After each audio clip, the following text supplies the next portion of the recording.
can reach to that seat.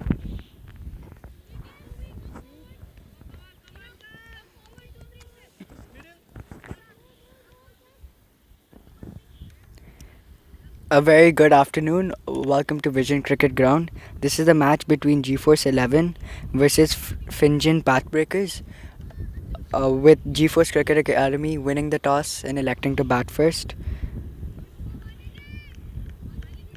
We have Kush and Ritesh opening the batting, with Ritesh being on strike. The first bowler is Vandana Mahajan.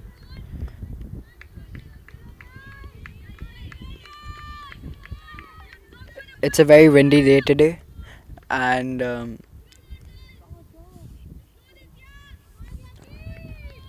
and the first ball will begin. Oh, it's a pace ball. It's quite a short ball, and that's an overthrow, and they continue to run. So to give you context, what happened was there was a short ball which reached the which reached which hit the pad but was quite outside the stumps. The bowler was really loud on that appeal, and they were looking to take a run, and after that there was an overthrow which got them another run. This will be two leg byes.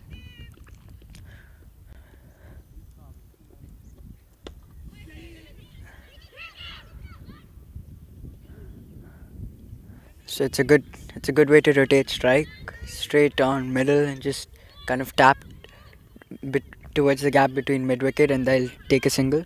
This is three runs in three runs in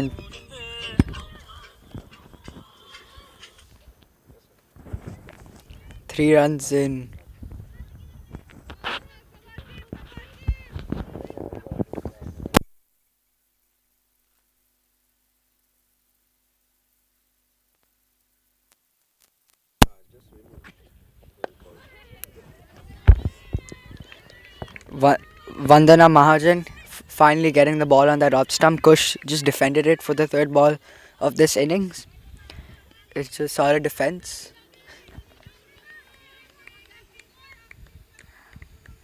It's a solid defense. It's the pitch looks doesn't look to be bouncing much. Again, a short ball, not really keeping up. Tried to cut it, but didn't really get much of it. Misses the ball, and that'll be a dot. So Kush facing two balls, scoring 0 runs. Seems to be an offside packed field.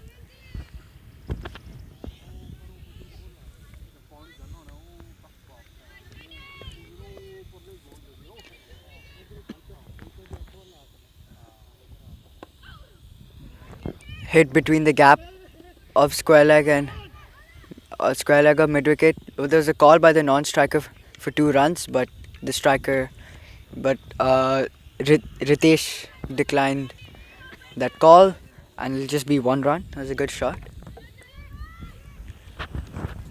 Yeah, I mean, Neeraj, I mean, as you said, it is true that the pitch is not very bouncy. So the batsman will have to refrain from playing more at the back foot. They'll have to play on the front foot, as that's what Ritesh did, and that's good. Straight to cover. And that ends the first over. It's 4 for none.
Second over will be bowled by Gypsa Joseph. We won't be changing ends.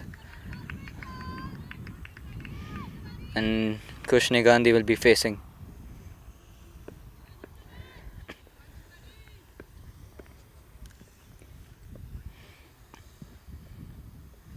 Pretty sidearm action.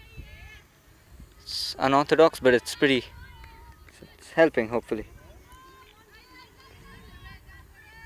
It was pitched outside off stump, and I think Kush had to stretch for it a lot, but couldn't get the timing he wanted to get.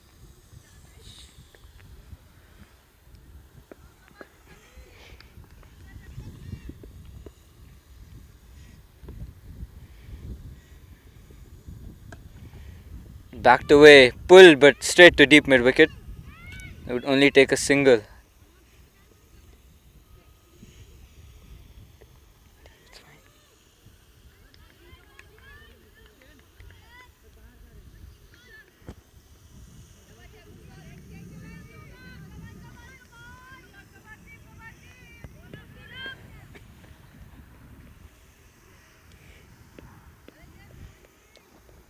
Now then, Gypsa to Ritesh.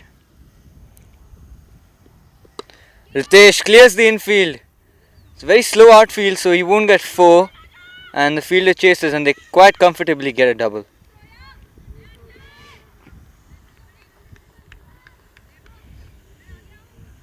I think that's a strong area, Ritesh. Just, clearing the infield, especially in the power play when you have field restrictions, it's going to help him score runs.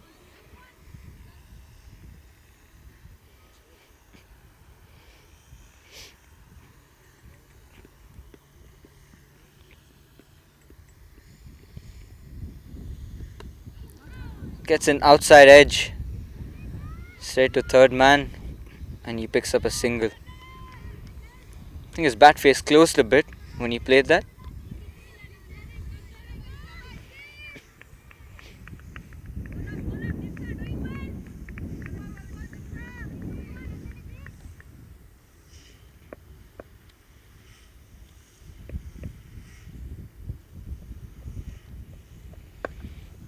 Kush plays on the back foot. Oh, that's a good stop. On point, but they steal a single from there. A quick one. Good running between these two.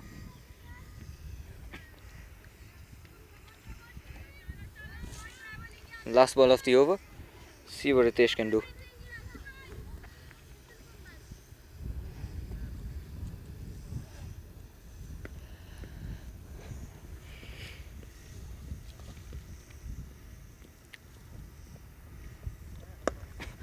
Good shot. Slight misfield from the fielder at short cover and will race to the boundary. First run of this innings by Ritesh.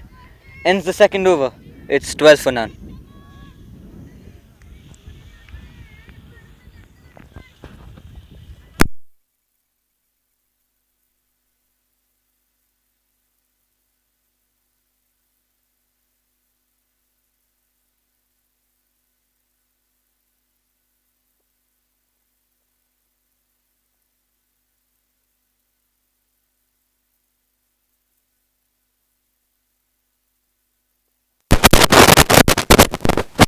I love commentary. That other fellow also, your Hriday. lefty, yeah. Oh he my will come. God. Once he got out, now he will come and Yeah. sit. I know that. He's coming here. He Oh will. my god. I don't want to give him commentary. Is it the same first one?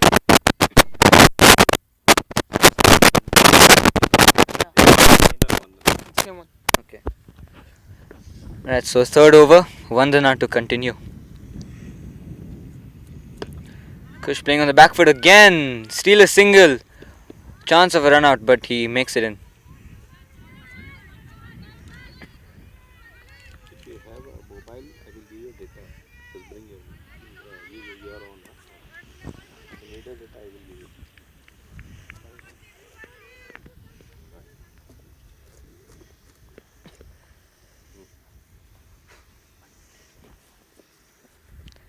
Ritesh advances, but down the leg side for a wide. You can see a bit of lateral movement here on this pitch, even though it's acting a bit slow. And Vandana most of the time turning the ball in. A bit of inward movement. It is windy, as Neeraj earlier said, and Ritesh slices. Slight misfield, but they don't take a run.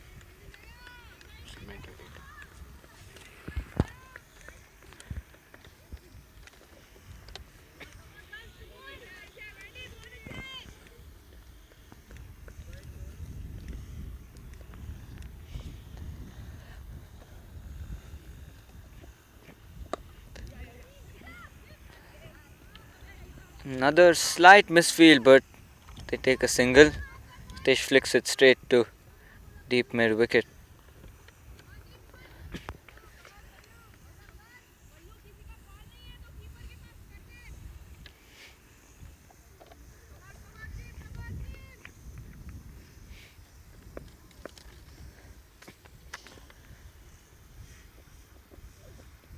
Oh, Kush Negandhi.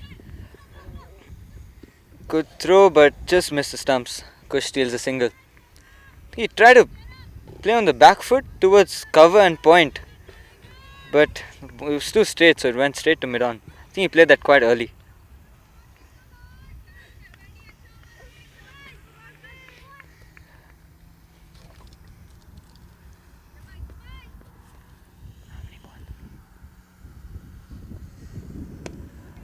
Solid block from Ritesh. Good bowling from Vandana. Straight at the stumps. Yeah, that ends the third. 17 for none.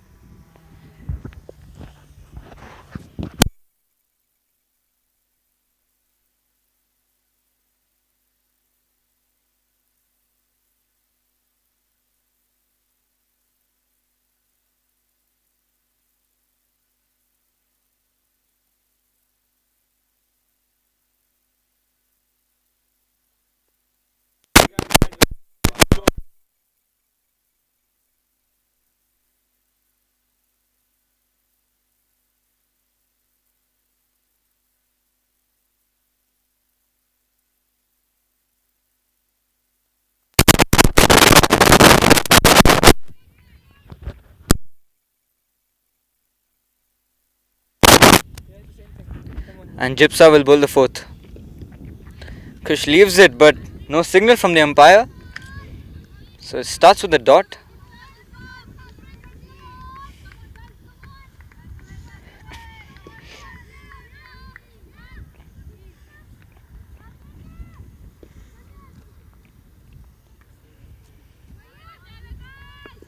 Change in the field. Deep mid's been pushed to deep square, and square legs come to an extra position on the offside, and cover goes back.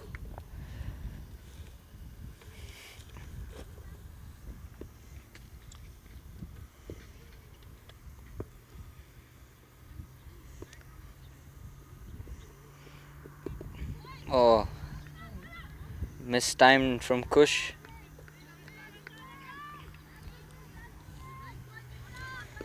Two dots. Good start from Gypsa. Kush getting beaten on both the deliveries.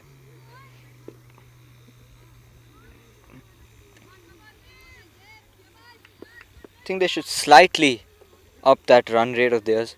Should make good use of the power play. Kush advances, clears the infield. There is a fielder at deep cover. And they hence take a single.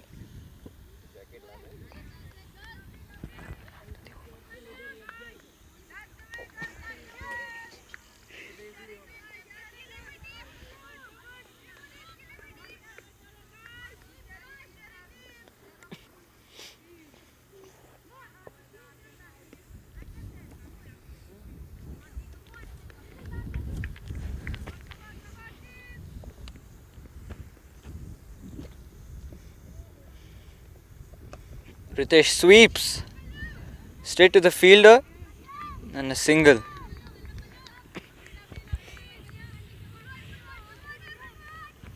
As I mentioned a few minutes ago, the batsmen need to make good use of this power play.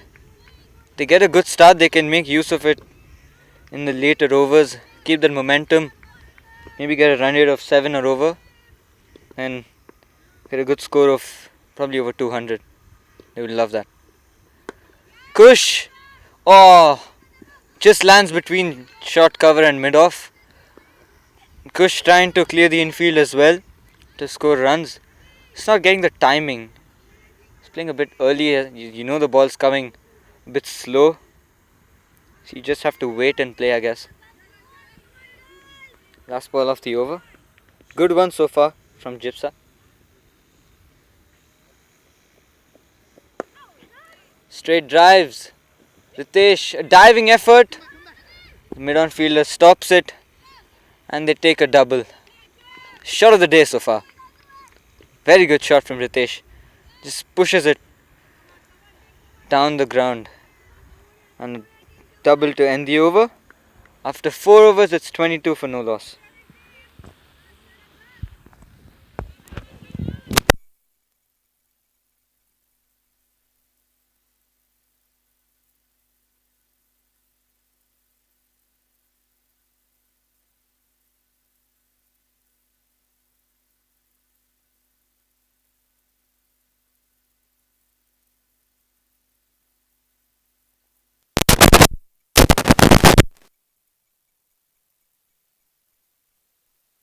Before the over starts, yeah.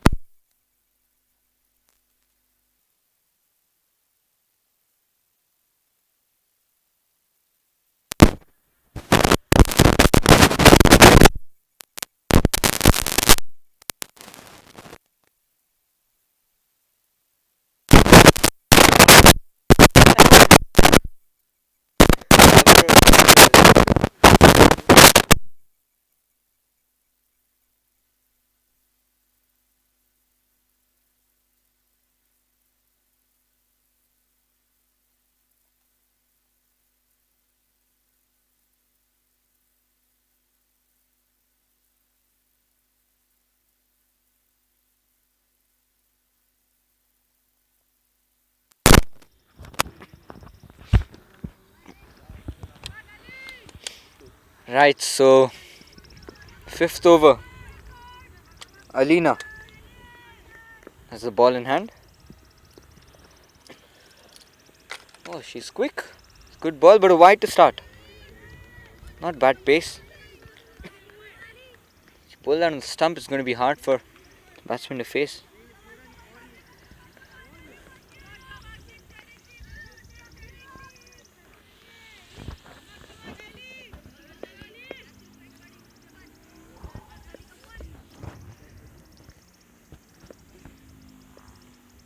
Alina again to Kush.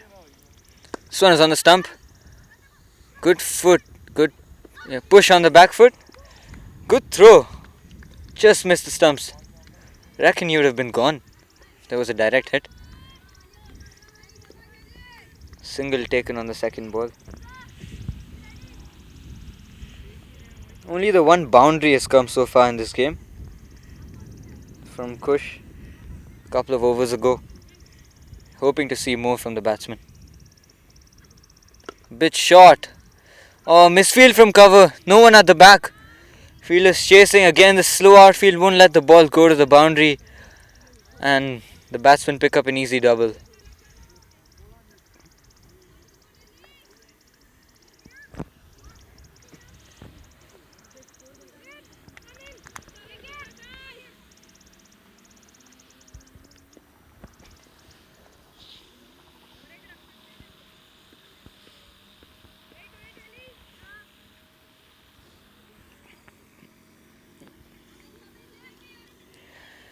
So the cover fielder has been pushed back and an extra fielder has been brought into the leg side. So there's no square leg. There's a deep fine leg and a mid wicket. On the back foot by Ritesh, but straight to the fielder. So no run this time.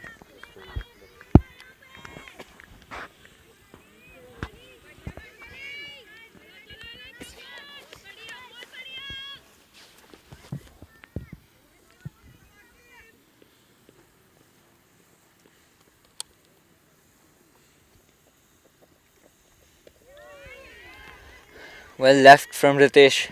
It was a good ball. Shape out as well.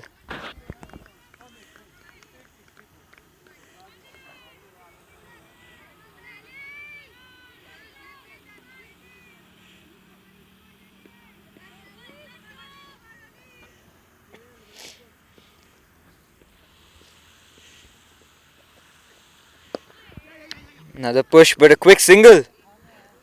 Throw towards the keeper's end. Oh, good throw. Ball hits the stumps, but Kush makes it quite comfortably. That ends the over.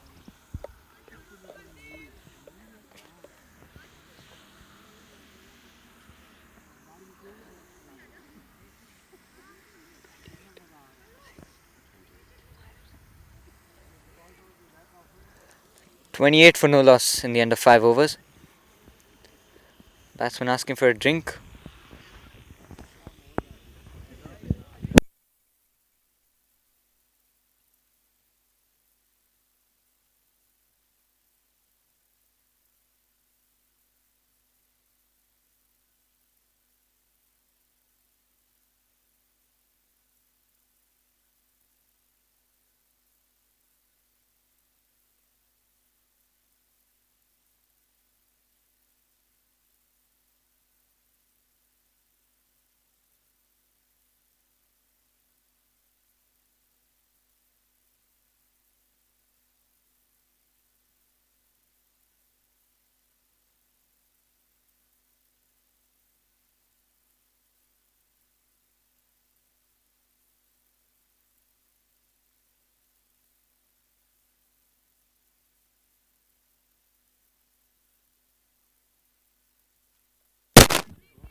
So it's Deba Smita to bowl the 6th over.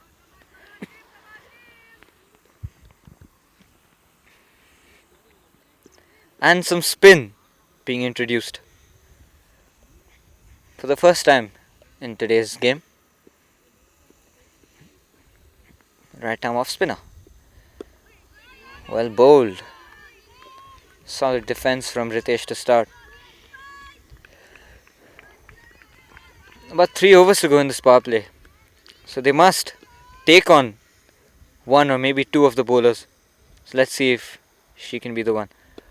Ritesh takes on. Oh, just short of the fielder. Quick single. Taken by Ritesh. Good throw as well. Direct hit.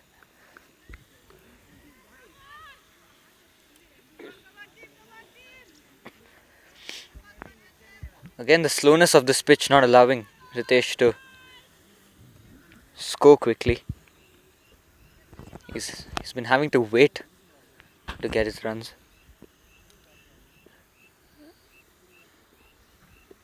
Short ball played towards the square leg region and the fielder collects it. Misfield and they run for 2. This is very smart from the two batsmen, especially by Kush, to call for the second run. The awareness he had by looking at that misfield.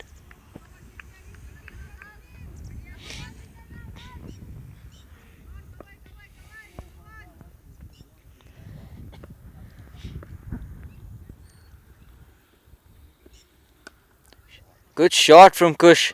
Splits the two fielders in the gap. Goes for a boundary. Only the second one of this innings. And both have been hit from Kush. Good shot. Played to the deep mid-wicket region. Quite short from Deba Smita. She needs to bowl a bit fuller. As you saw, it was pretty difficult for Ritesh to score when she bowled fuller and on the stumps.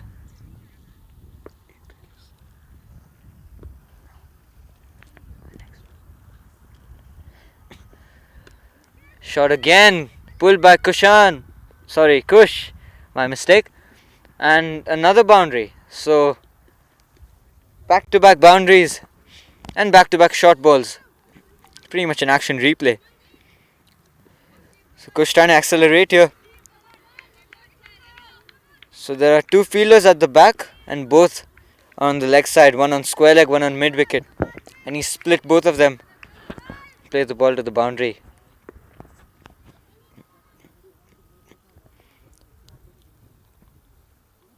I wouldn't say this is very smart piece of bowling from Deba Smita. She'll have to bowl a bit on the offside on the stumps. That's a better line, but not a better length.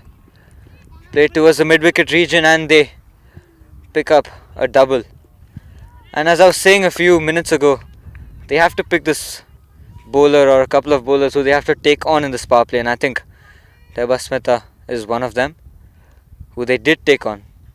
Quite expensive.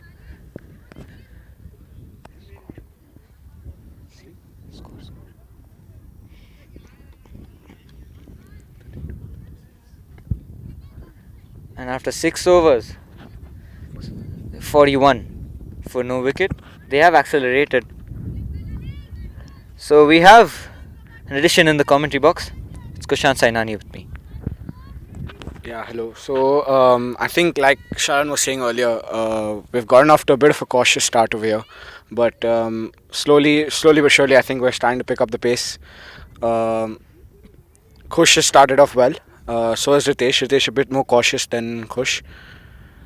There we go. I think one issue that GeForce is having currently is that the slowness of the pitch combined with the slowness of the bowlers is not allowing them to get away with quite a few shots. So none of them are really clearing the infield. Even if it was a little quicker, even some mistimed shots will go off to the boundary. But over here they're going to have to really work hard and try and get everything out of the middle of the bat to get them to go to the boundary. As you can see, it's quite a big boundary here at Vision Ground, so it's not very easy for sure.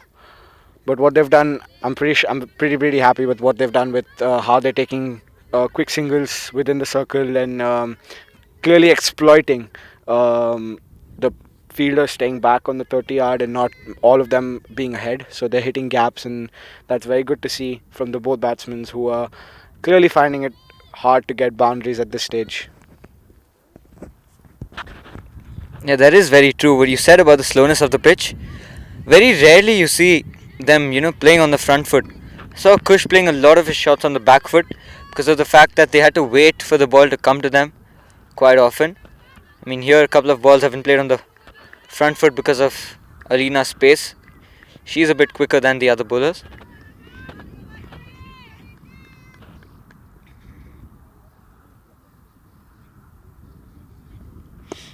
This was a good shot played on the front foot, but there is a fielder and will quite comfortably collect it, throw it to her teammate. So the runs are ticking. They got quite some runs in the previous over. They took her on.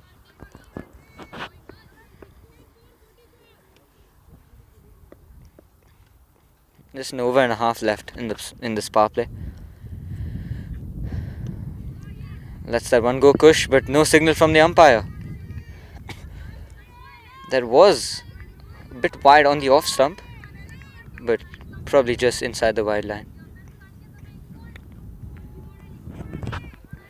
Yeah, I think moving on as well, the bowlers have been, you have to give credit, they've been very disciplined with their lines and lengths, and they're bowling to their field, which is very nice to see.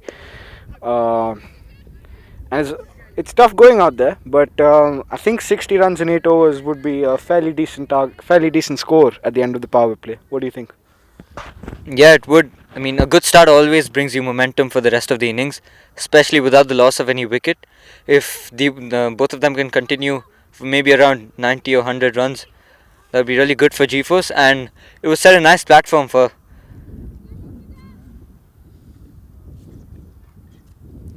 the number 3 batsman. Current partnership is 45, my mistake. 7 overs completed, and GeForce are 45 for no wicket.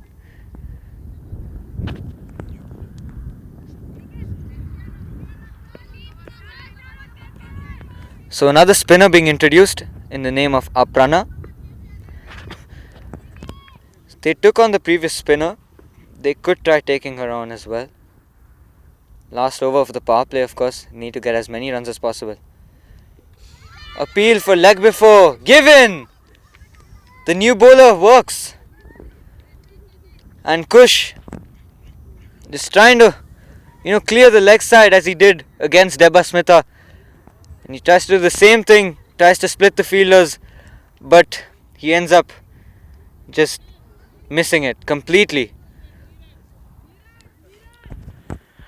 Yeah, I think that was a very good example of them sticking to their lines and lengths. And one more thing is, I think that Kush made a little bit of a judgment in error in a sort of thing that it's very full, it's flighted, and he's trying to split a field with deep square and deep mid wicket. With the ball being so flighted, don't you think it would be a better option to hit straight, and it would be much less risk in that sense? But yeah, credit to the bowler, great start by her, and this has been a very balanced power play so far, and we can clearly see the expertise from the batsmen and the bowlers. And Kush, who was getting the bulk of the runs from this partnership, has now departed. So let's see if the scoring rate will drop or no. But I think the new batsman Ayush, who's come in, is also quite an attacking batsman, I would like to think. So it would be nice to see, or it would be interesting to see rather, how Ayush is going to tackle the slow bowling from Pathbreakers. Yeah, definitely. What he said about the risk in this power play, it would have been ideal to play down the ground, as you have both mid on and mid off inside the circle. But again, it's the slowness of the pitch and the pace which doesn't allow the batsman to do that. And once Ayush gets to a good start, it reduces pressure on Ritesh as well, as they both can accelerate nicely. Ayush, being a number 3, he has to be the anchor of the innings. He has to carry forward the innings. Tries to play down the ground, Ritesh, but again, just played a bit early. Slight misfeed, but it won't really bother them. Also, the slowness of the wicket that's not allowing them to step down the ground. As you can see, like I said earlier, it would be an ideal thing to step down, but as you saw there, Ritesh tried to step down, and Ritesh just came off the edge, and it was a bit slow there. So I think we can clearly see that the bowler is bowling very well according to the pitch, and using the slowness in the pitch to her advantage.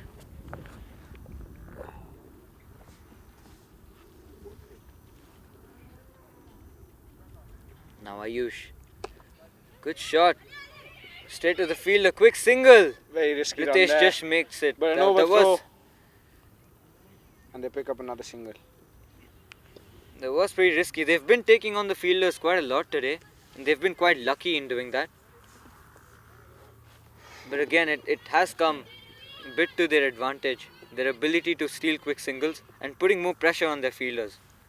And I think that has released quite a bit of pressure on them as well, not being able to get boundaries, but at least they're able to steal these quick singles. So for them, so they're not taking a lot of risks, and that was a beautiful delivery there from Parna. I think Ayush missing his line there. He wanted to go through cover. Yeah, I think that's a quite a good. That's a strong point of Ayush there, that he's able to slap the ball through covers. But over here with the pitch again being slow, it's going to be tough going out there for him, because he tends to use the pace of the ball and use the pace of the pitch to just clear the infield and slap the ball through. And that ends the power play. Pretty evenly poised power play, I would say. Yeah, Both teams have done well. Score 49. So the score is 49 for 1 after 8 overs, and with the run rate being at 6.13, that's a decent start by G-Force. But we would definitely like to see them pick up the pace in the next few overs if they can. Projected score looking of 184. What do you think would be a good projected score, Yashan? Depending on the way they are going, and especially with the fact that they've lost only 1 wicket, plenty more batting to come, including yourself. And a good score might be 190, 200. They can get 200. They have really good batsmen coming up. They can score a lot of runs. And with the way they're going right now, I feel eventually, sooner rather than later, they would start accelerating with the boundaries as well. It's a great delivery there from Alina, yeah. Alina bowling her third, and she's been quite good. She's been one of the quicker ones compared to the other two. And she stuck to her line and length, which is great to see. She's bowled pretty much everything on the right line and length, and just varying her line a little bit from off stump to 6 stump. But there we go. As you can see, the ball's moving quite a touch. Sliced from Ritesh, won't reach the boundary again. Outfield's been quite slow as well, and that plus the pace. I think the outfield is going to get quicker through the day because with the dew setting in and Definitely, yeah. As it gets as it gets darker, cooler and darker, yeah. weather's pretty good, ranging from 26 degrees right now. With a slight breeze going towards leg side from what you can see. Back foot, punch straight to the bowler. Good bowling. She's attacking the stumps. She's quite good. I think she's been able to read the batsman quite well. Yeah, She's she's testing bowling, the batsmen, yeah. She's bowling to a field as well. So, the field restrictions have gone. But I think they have only one fielder back. Two, I think, yeah. Deep third. Slight misfield from short cover. Will get collected from deep cover. Double or mix up, chance of run out. Ritesh has been run out. Huge mix up. Ayush apologizes. I think it was his mistake. They wanted to, there was a yes, no, and then eventually just made a mess out of it. I think they took a bit of an advantage there from the fielder and thinking that they'll be able to make the two. Everyone always says never run on misfields. You take one, but you never take two. 51.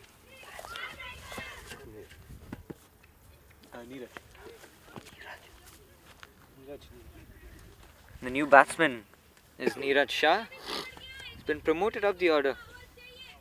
Bowls genuine leg spin. Both of them bowl genuine leg spin. Let's see what they can bring out of this.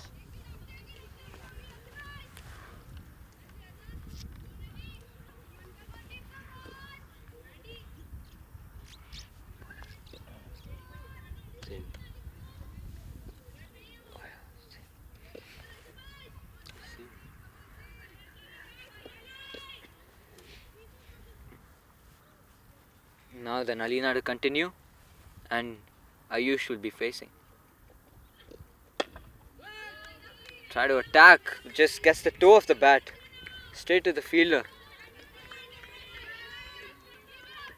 Ayush favors the offside a lot, as we've seen so far in his innings. All the shots have been played there. Fielder started to talk now, back to bowlers, putting more pressure on the batsman, which is the ideal thing. This is good. It's really good what they're doing. Another quick one, played straight back to the bowler. Alina has bowled a great over so far. It's been brilliant. Good over comes to an end. It's 52 for the loss of 2 wickets in the end of 9. So 2 wickets falling in the last 2 overs.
Welcome back after the break. Taking a small break during the 10th over. 54 for 2. Another disciplined over, which was bowled by Aparna.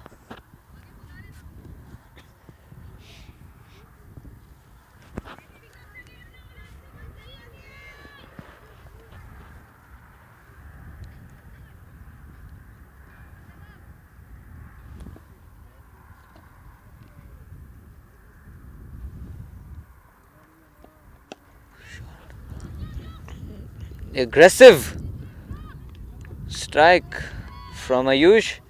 He'll only fetch him a single.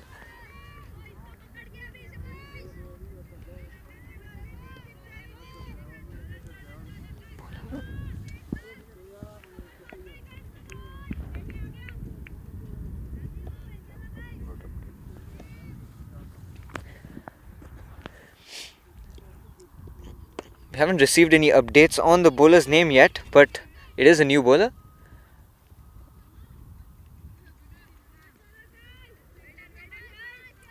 My apologies, it's Debasmita who will continue her second. She had gone for 12 in her first over. Quite expensive. Aggressive. Again. This time from Ayush again. This was a similar line and length which he was bowling to Kush a couple of overs ago, which Kush used to his advantage and hit a couple of boundaries, even took a double. Ayush tries to do the same thing. Neeraj pushes to cover. No run there.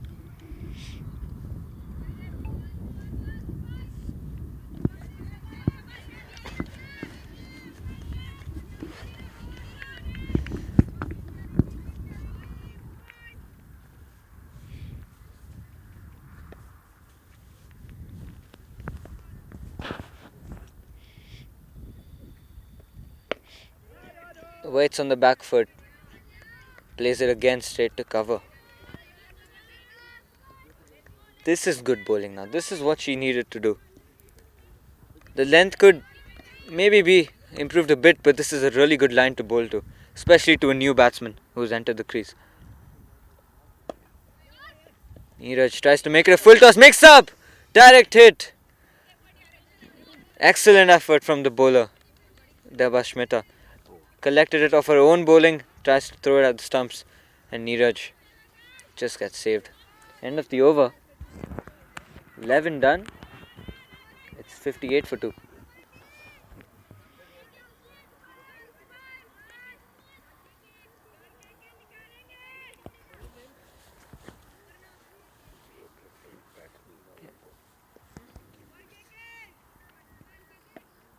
Aparna to continue. Her third, she's been brilliant. She's given just 4 runs in 2 overs, which includes 1 maiden. Look at that slowness of the pitch. Tries to clear the infield. Steals a single again. Neeraj this time.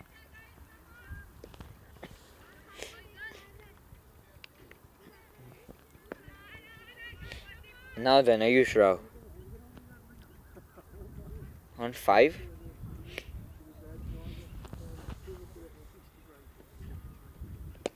Good shot. No fielder there. Clears the infield quite nicely, Ayush Rao. Krishan had mentioned earlier he is an aggressive player. He will attack. And he has done exactly that. His first boundary. Third of this innings. Fourth of this innings. Score ticks to 63. Run rate going just below 5, just below 6. 5.56 at the moment. Current run rate. And a cow corner fielder comes immediately after that aggressive stroke. Ayush again! One bounce to the fielder. That was risky from Ayush. Should have realized there was a fielder there. No one's on the offside, so he can obviously take the aerial route. play inside out and always play over the infield on the offside. He does favour the offside, but can play strong left side shots too. Neeraj this time on strike. Straight down the ground. Quick single. Direct hit. Oh, just missed. He would have surely been gone. Neeraj. Taken a couple of risky runs there. Needs to talk to his partner and watch. Because they are pretty good fielders. Can't take them on that easily.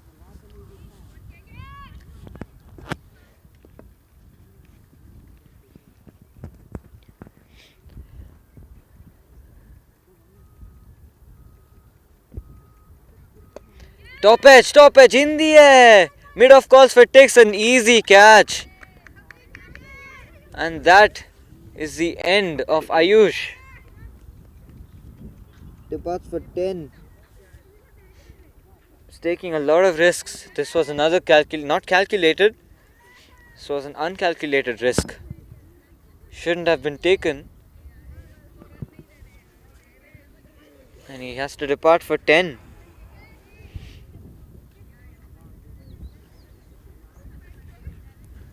Pathbreakers have their third. 65 for 3. Hriday Bhatia enters the crease. They've been good. They've been really disciplined, as Kushan mentioned earlier.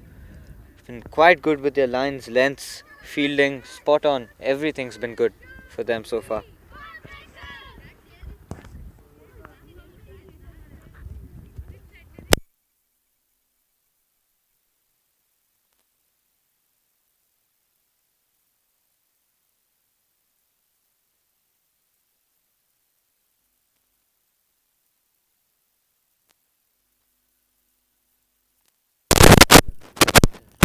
Put to silent. Look.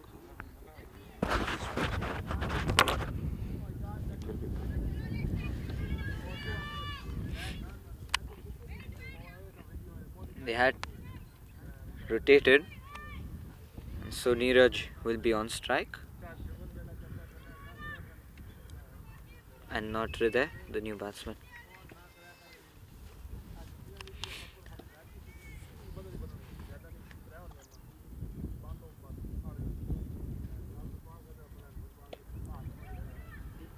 Gap there, but he's got an edge. Wasn't genuinely played there. Neeraj steals a single, however. Ends the 12th. It's 66 for 3.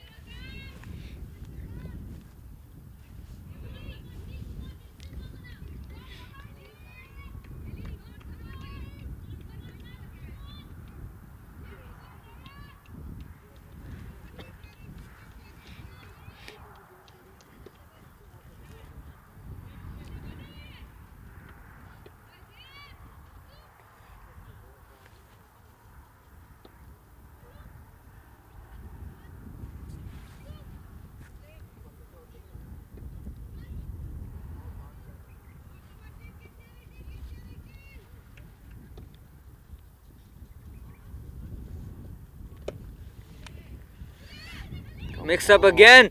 Direct hit. Again Neeraj would have been gone. He's taking a lot of risks today. He's taking on the fielders, putting a lot of pressure, which is making him do this. Hriday Bhatia is pretty aggressive. He's coming fresh from a very well made 72 a couple of days ago against an under 16 team from Rajasthan. So he is in good form and he hopes to continue his good form in today's game. Mid wicket goes back from the very first ball that he's facing. I guess they know where he's going to play. That is his strength.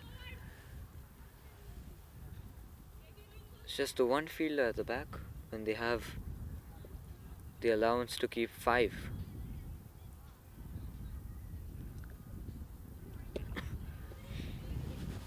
He's played that early. Might take a couple of balls or even overs for Hriday to adapt to this pitch. But once he adapts, there is no stopping him. Hriday, aggressive! And a boundary.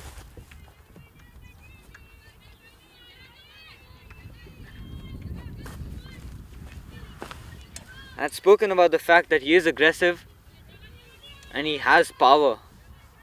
This has just gone a couple of bounces to the boundary, but he can clear this boundary quite easily. Mid on pushes to long on immediately after that aggressive stroke. Another aggressive stroke. Good stop, mix up, chance of a run out. Oh, fumble from the bowler.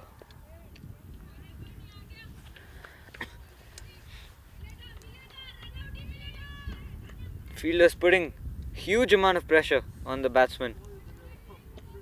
First it was Neeraj, now it's Hriday as well who's taking them on. I think sooner or later they will eventually get one to hit the stumps. Neeraj calls no. Dot played.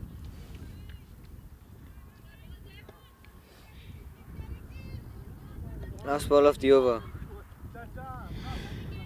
Not a bad over so far from Debashmita. Flight at full toss. Slight misfield and they take a single. Still was a risk. If she would have collected it, then wouldn't have been good for Neeraj. It ends the 13th. 73 for 3. Run rate increasing a wee bit.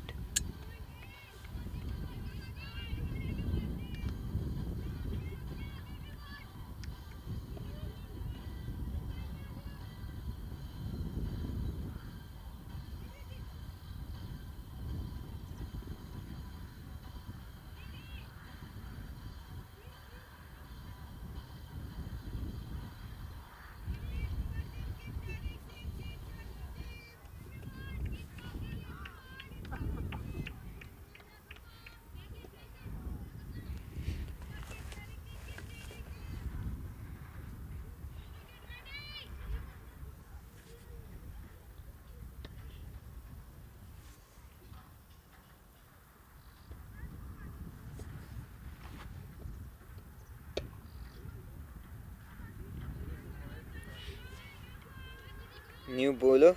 Oh, it's not. It's Vandana who will continue. Want to bowl the first over.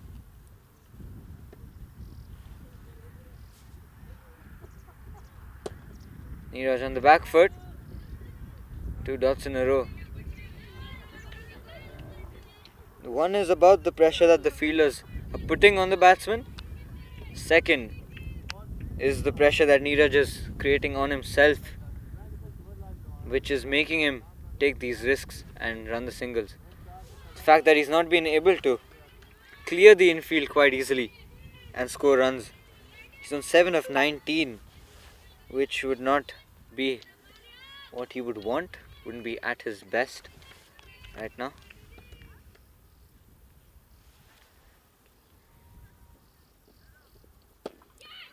Tries to advance straight to the fielder.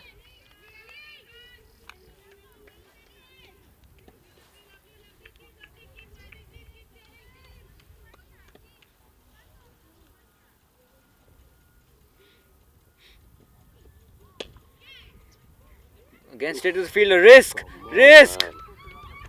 Neeraj. That was a very unnecessary call. Neeraj had been taking risks. A lot of risks so far in his innings.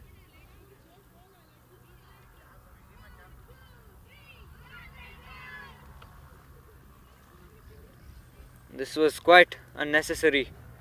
Very unnecessary. Hriday actually, being responsible, should have said no straight away. Because it was straight to the fielder. And there was no run there. New batsman in is Aditya Darak. As the 4th wicket falls. They have to accelerate now. Aditya Darak has the aggressive nature in him as well. Quite unfortunate for Hriday. He was looking good. Good boundary down the ground. and a firm push.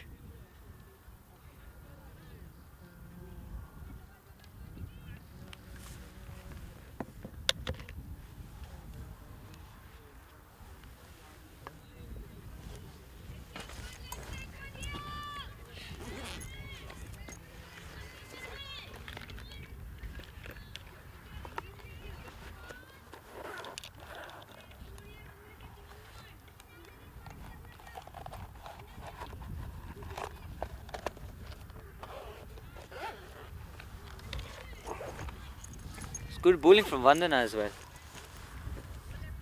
He's putting pressure. I think Aditya Darak wanting to change his helmet.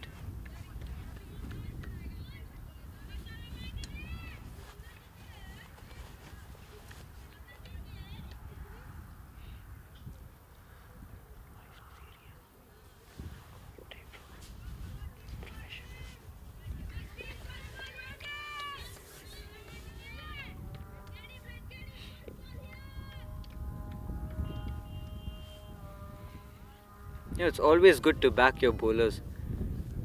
Puts a lot of pressure on the batsman.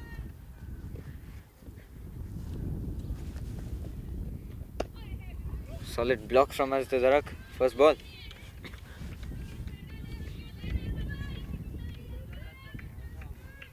Ends the over. 73 for 4 in the end of 14. Very good over from Vandana.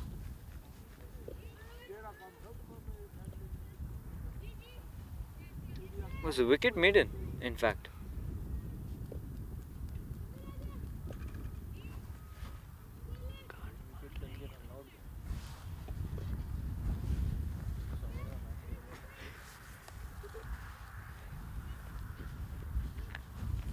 Neeraj has been under a lot of pressure.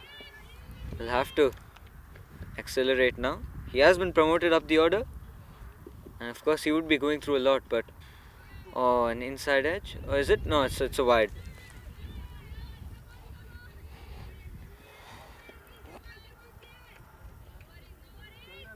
This is the first wide of the innings. It's been really good from the bowlers. They've been sticking to their line and length.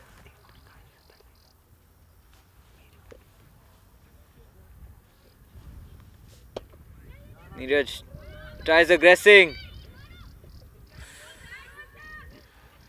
Another confusion. Neeraj has to step up now and try to score runs. He has to accelerate. He's under so much pressure. And he doesn't want to run any more people out.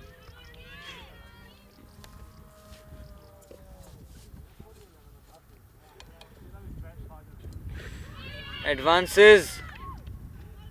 And Neeraj has been stumped.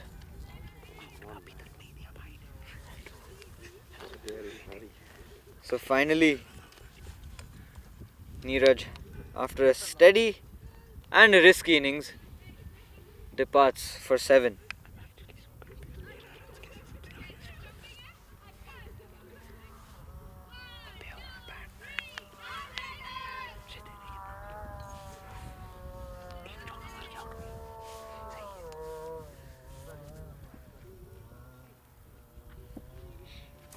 Sanjay Ramesh enters the crease.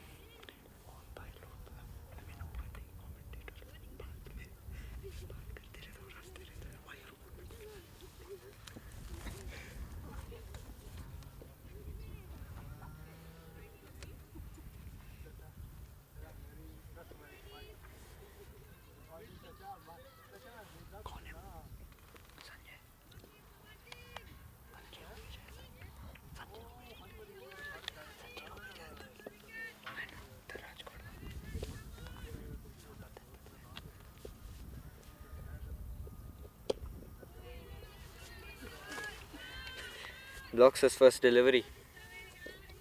Sanjay.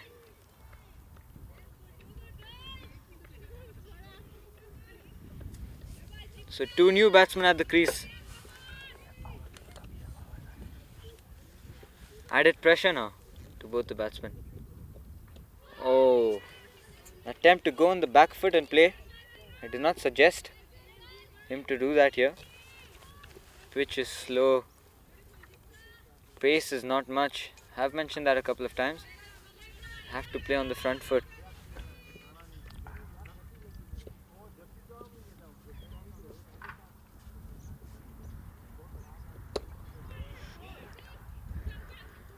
Shot from Sanjay, but no run. Straight to the fielder.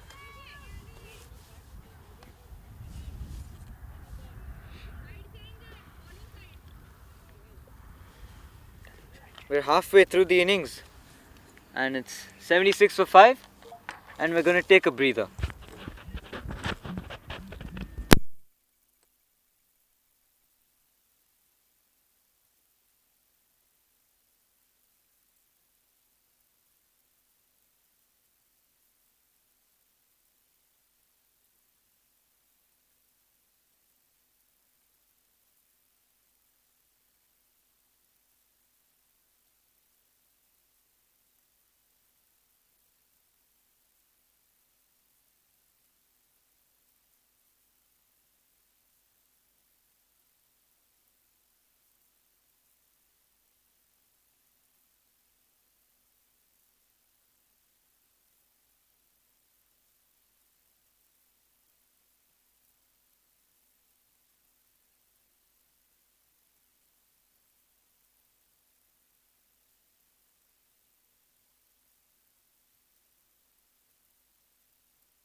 Welcome back after the break.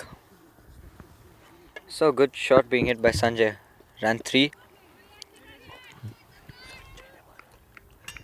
Good over so far by Kezia.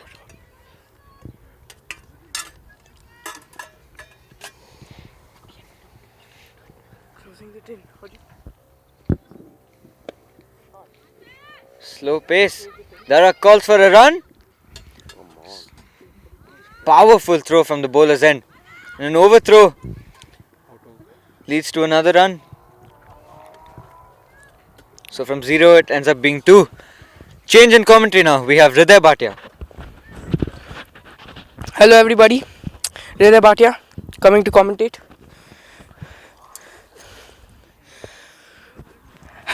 As you can see, score is 86 for 5 in 15.5.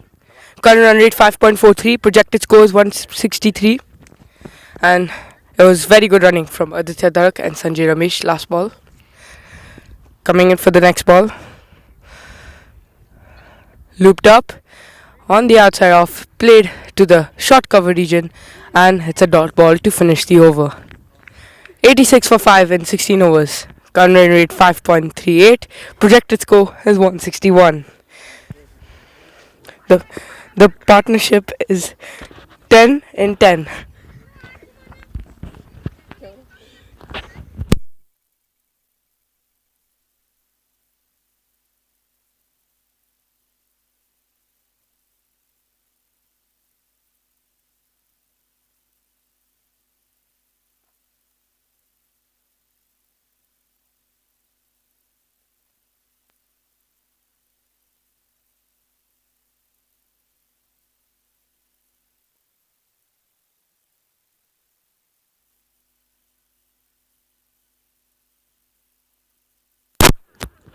Jispa Joseph coming for her fourth over.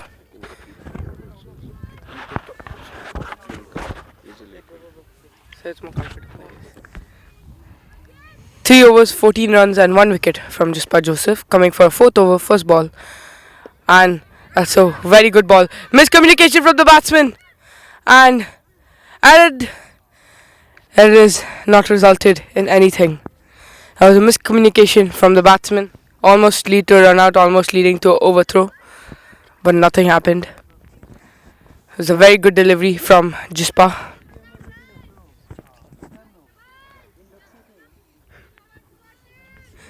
Coming for her second ball of her fourth over. That's a very good delivery. They're pushing for a single. Very risky. Yeah, there's a misfield. And they're able to get home safely. It's a very good delivery and quick running from Aditya Dirak and Sanjay Ramesh.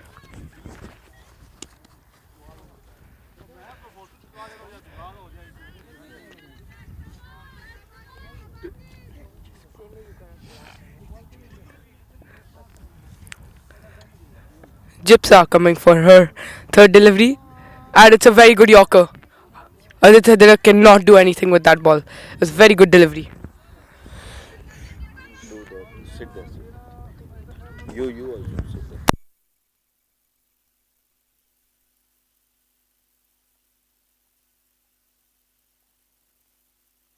Jipsa coming for her fourth delivery, and that's a very good shot from Aditya Dirak. But straight to the fielder, and they take a quick single. This is good running from the batsman, taking quick singles, and the score is 88 for 5 and 16.4. Current run rate 5.28 and projected score is 158.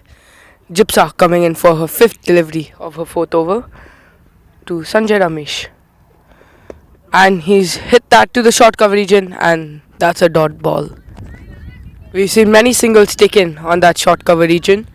They've tapped it there, especially by the openers, and it's a very quick running from both batsmen. Your mobile. Jipsa coming for the final delivery of her fourth over to Sanjay Ramesh, and it's a very good Yorker and tap to short mid wicket, a bit of a fumble, but it's taken 1 run. End of over 17. Score is 89 for 5. Current run rate 5.24 and projected score is 157.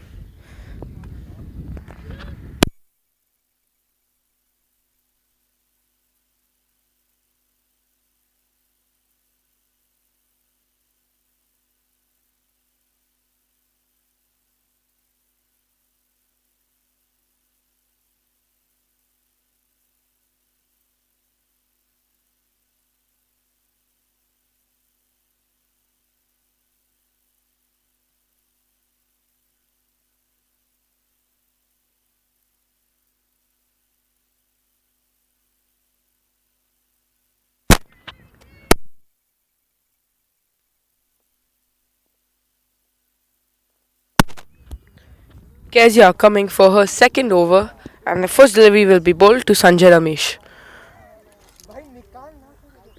It's floated up and that's hit straight back over the mid-on. There is no long on, but the ball hasn't travelled and they're running for 2, and they're able to get 2 runs. It's a very good shot from Sanjay Ramesh over the 30-yard mid-on.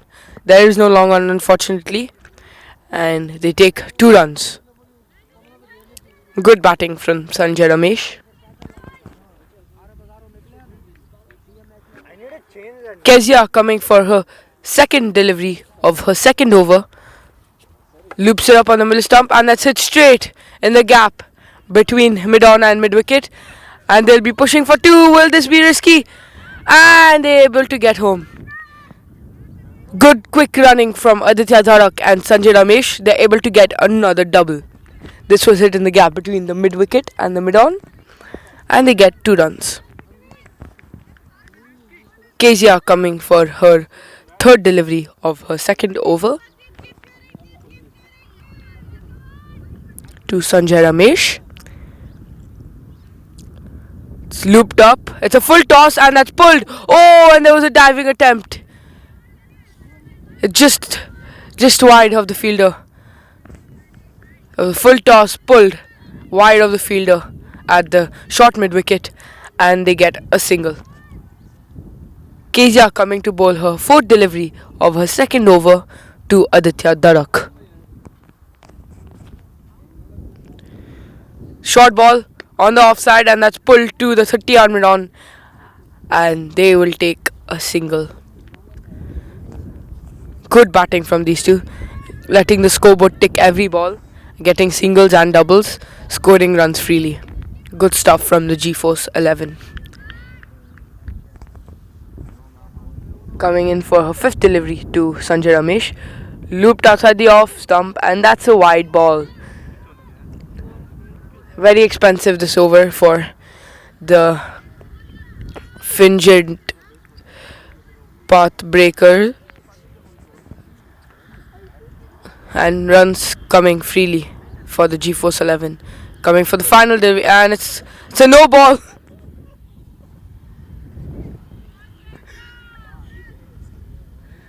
It's a no ball by Kezia, and the over just keeps getting more expensive.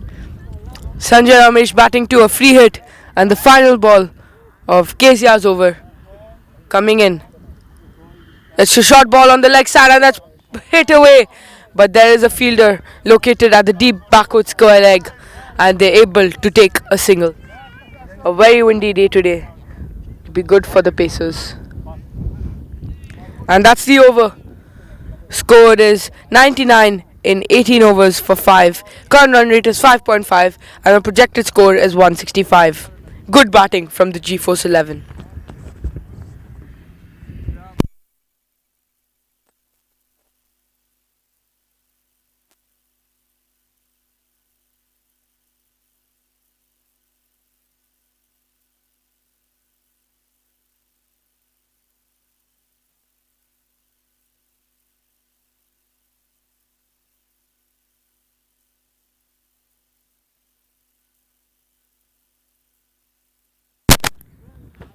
Pallavi coming to bowl her first over, and Sanjay Ramesh on strike. This will be the 19th over of this match in the 30 over game.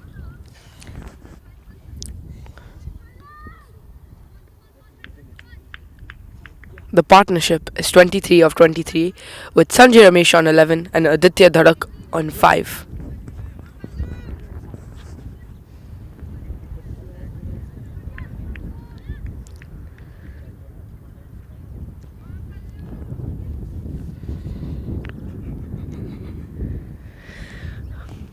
Pallavi coming to bowl her first ball of her first over, and this will be the 19th over. Sanjay Ramesh to bat. It's a good ball outside the off stump. It's tapped to the 30-yard cover, and it's a dot ball.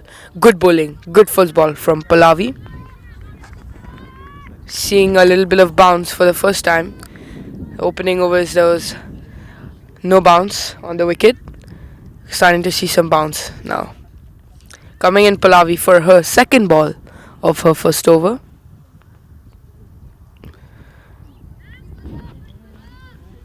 Good check. Sanjay Ramesh still on strike, batting 11 of 17, and Aditya Dharak 5 of 8.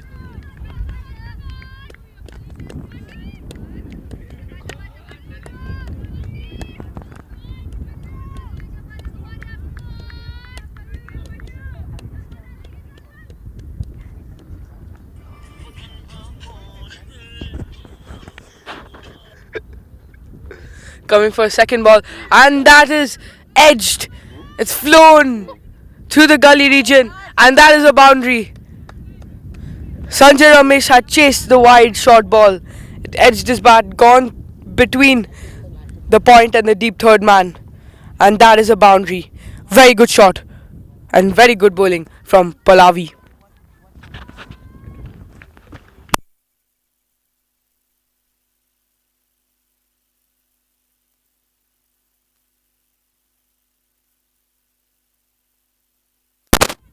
Pallavi coming in for her third ball of her first over.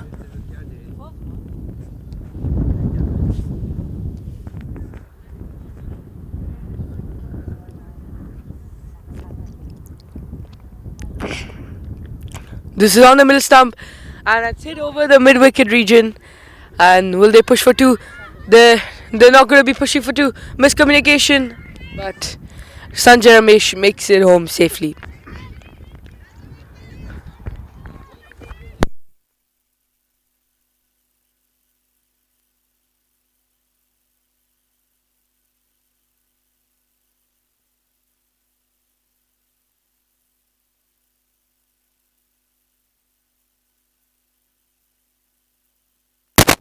Coming in for a fourth ball, Pallavi, and that struck in between mid-off and short covers, and that is hit very hard from Aditya Dharak, and the ball travels for a boundary. Very good shot from Aditya Dharak. He needs to keep batting. This is good stuff from the G-Force 11.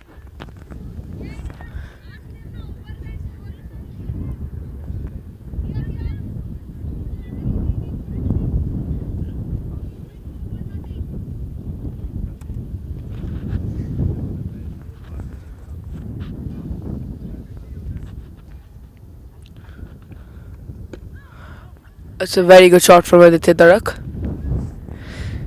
He's played it down to long on, and they're able to take a single.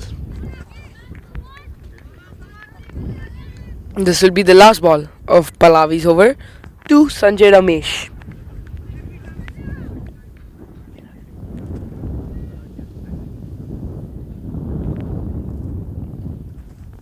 Pallavi coming for her final ball of her first over, and it's outside the off stump, and he's headed straight back, and that will be a dot ball to finish the over. Here we have with us Neeraj Shah coming in for an interview. Neeraj Shah, can you reflect on your batting, please? I don't think I batted well. I didn't judge the bounce well, and I think I got my front run out, which I think I shouldn't have done. So there was no communication between me and the other batsmen. I think that was one of the key aspects I would kind of improve on for the next match. Mistakes are made by all batsmen. It's fine. And here comes Kezia for her third over.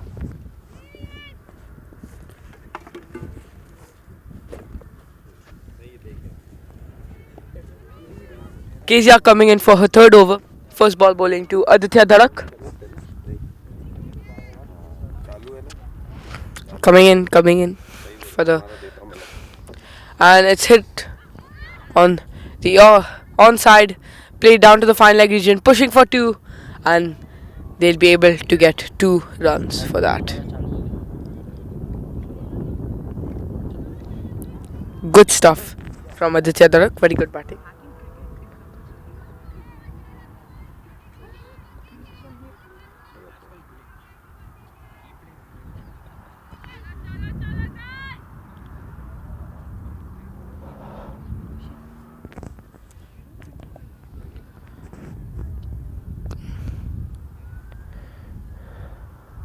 Aparna coming for her second ball. It's straight on the stumps, and it'll be a dot ball.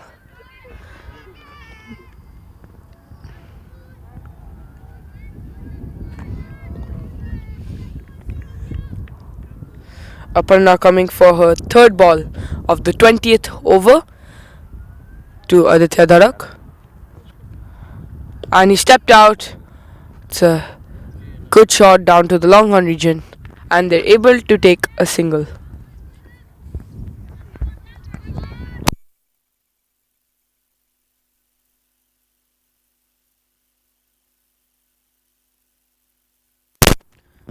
Aparna coming for her fourth ball of her over to Sanjay Ramesh, and that's it. Oh, that's a very good catch at the 30-yard mid-on. Sanjay Ramesh tries to get it over that mid-on fielder, isn't able to, against the wind, and it's a good catch by the fielder at mid-on.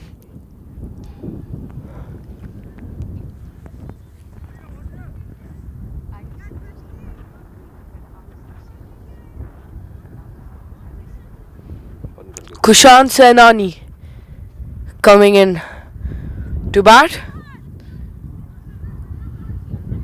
the vice captain of this G-Force 11 cricket team. Sanjay Ramesh had to depart. It was a good catch taking it mid-on. Kushan Senani coming in to bat. It's 112 for 6 in 19.4 with a current run rate of 5.69 and a projected score of 171.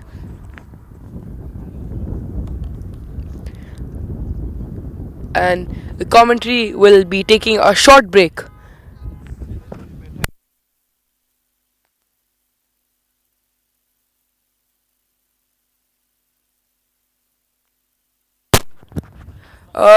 There will be a change in commentary and Saif Ali Khan will be coming to commentate. Can you please reflect on this team's performance before you start commentating? So basically, we played a few good shots, but the calling wasn't that great, and their bowling has been fantastic and phenomenal throughout the game. This is the first ball. He tried to sweep that and he's missed it. It was too much outside. It was too much outside off.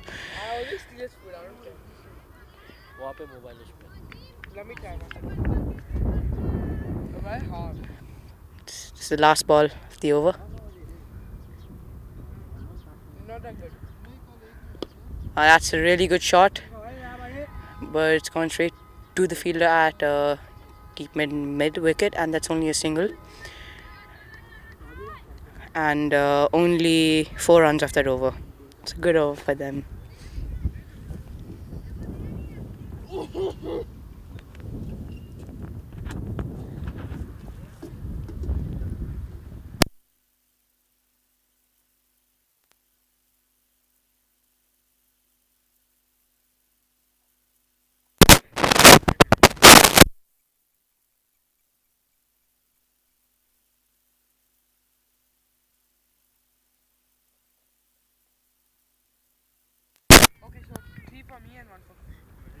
And this is the 21st over. Aparna coming on to bowl.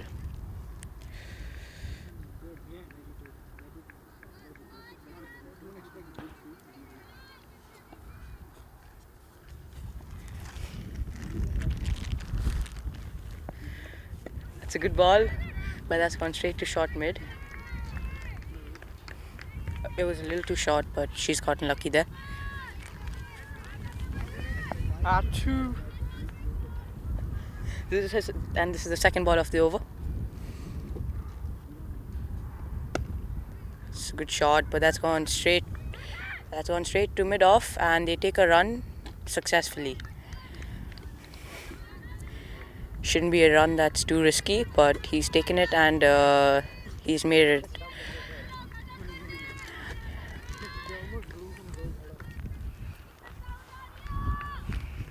This is the third ball of the over, and the new batsman Kushan has come to bat. And usually he comes, he usually comes up the order, but today we gave chance, and he's gonna come a little later. That's a good shot. That's gone straight to mid wicket, and they only take a single off that.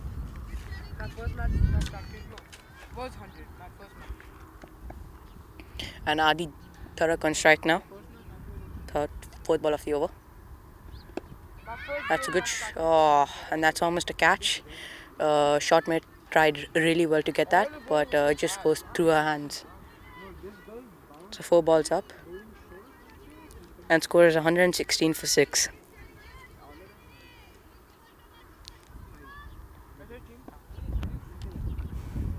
Second last ball of the over.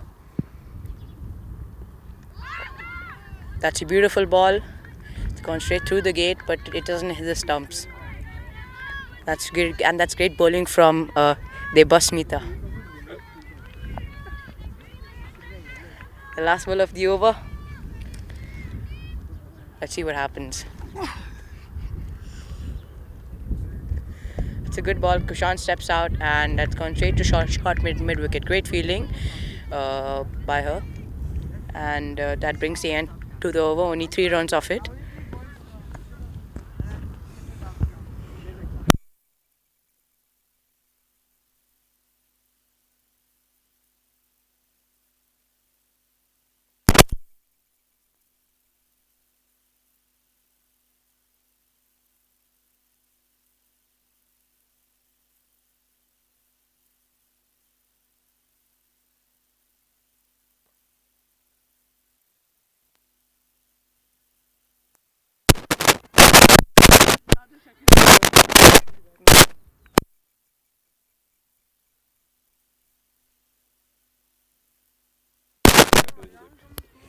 So the 22nd over. Aparna coming on to bowl her 5th over. First ball. Oh, that's way down leg, and that's wide. Great take by the keeper. And Adi Tarak on strike 16 of 19 balls with a boundary. So second ball.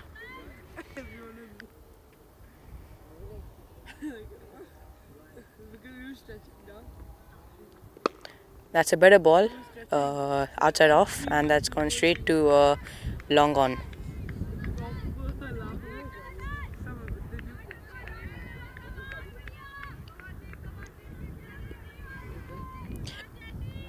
Kushan Sainani on strike. He's facing his 4th ball.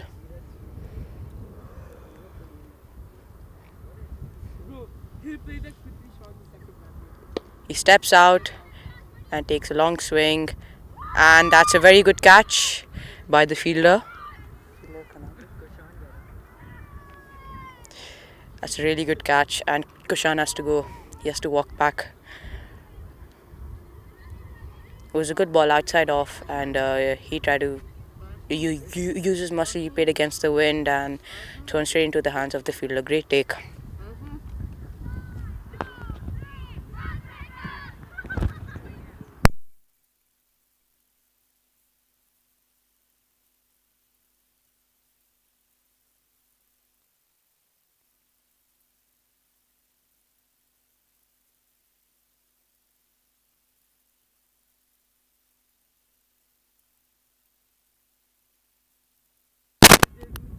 And Harshit Kumar comes on to bat. He's at the non-striker end. Ali Tarake made it into the crease. He's going to face this very good bowler who's taken four wickets, Aparna.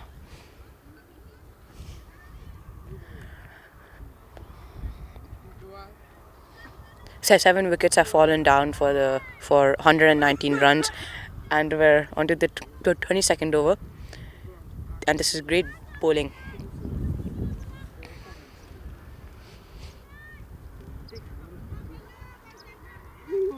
He's facing his 21st ball, Adi Tarak.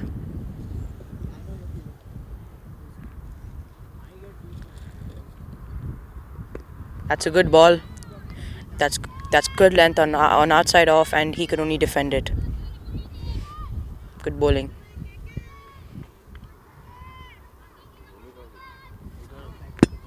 Not many runs coming off Aparna. Only 17 and 4.4 with the maiden, which is good.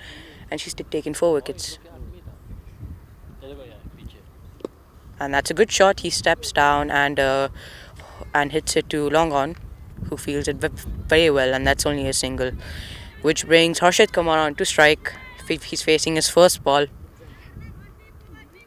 under a lot of pressure, but let's see what he does. Last ball of her fifth over and last ball of the 21st over.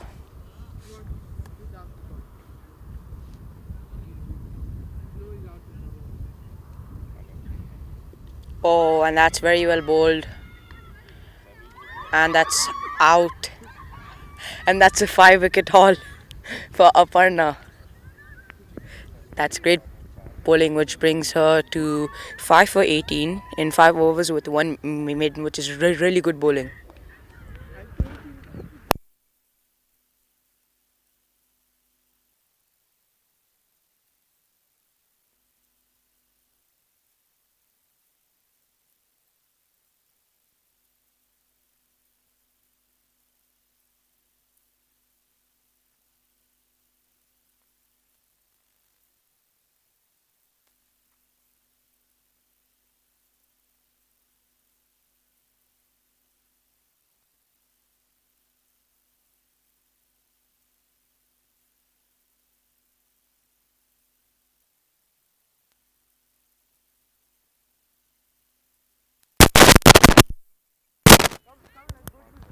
And this brings Prakar Singh into the crease,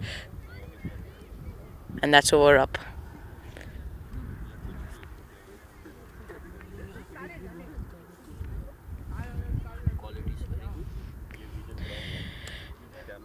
Aparna, which is probably like she's really a good bowler and she's turning it. Her line length is great, and the batsmen are just not able to face her and not able to pick her bowling, which is good.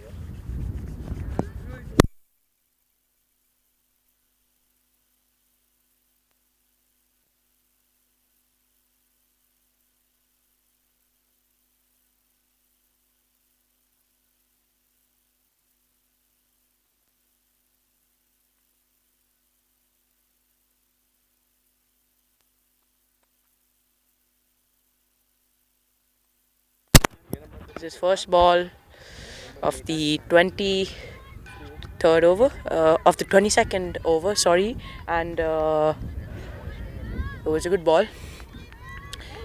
Slog sweep by Adi Tarak just couldn't get the air, but had good power in it.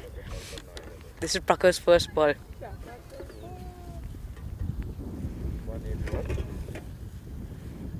It's a good length ball, and he cuts it, and that's a late cut straight to Jolly. Well fielded.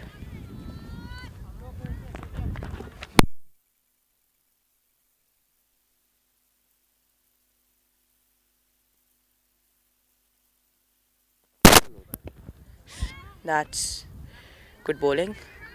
He could only hit that two covers. They passed Mita on her fifth over, and she's bowling quite well. Good economy of 6.22. This is the fourth ball, a little short, and Proctor could not capitalize on it.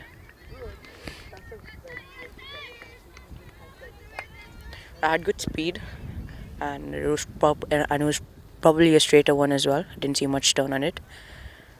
It's the fifth ball. It's a good ball again.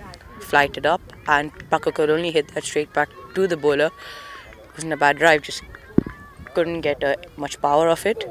That's great bowling. Only one run of this over so far. Good bowling from Depasmita. Last ball. Flighted up. Oh, it was a little full, and he's hit that in the gap. What a stop that was. And they take only a single. Good stop by the fielder. That's great fielding. That it puts the pressure on the batsman. And that brings an end to the 23rd over.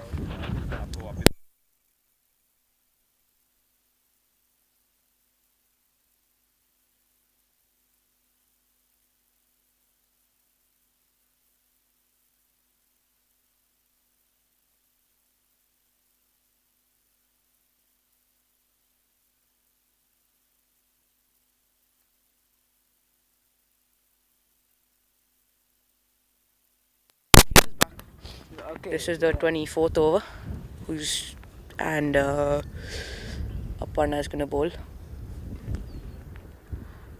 It's a good ball, and he could only defend that.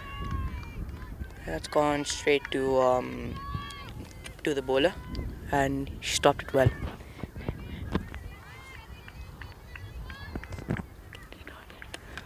Then this brings her to her last over of her spell. Brucker on strike. It's a good ball again. And that's out, LB. That's a very good ball. Good line and length again. And that's out. And Brucker has to walk back.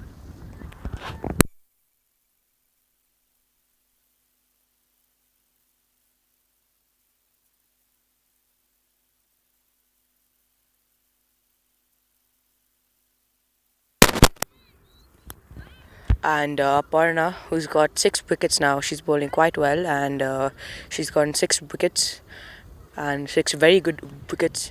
A very good spell from her so far, and her line length has been absolutely on point, and the batsmen are not able to take many runs off her, as they've only taken around 18 in 5.3 overs. And Manoj Kapil walks out. He's the last batsman.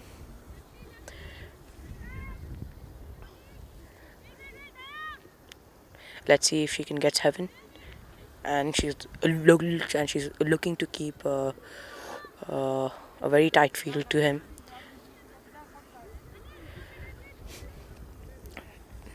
Four balls left of the over. Let's see if Manoj can survive. This is really good bowling from her.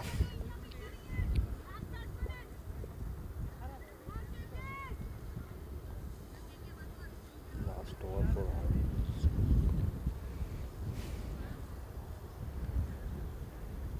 It's a good ball, and that has turned a mile, and that's a very good ball from Aparna. And Manoj just has to survive 3 balls of her spell, and she's done. This is really good bowling. I feel like she has to put a slip in place for Manoj. It's turning that much.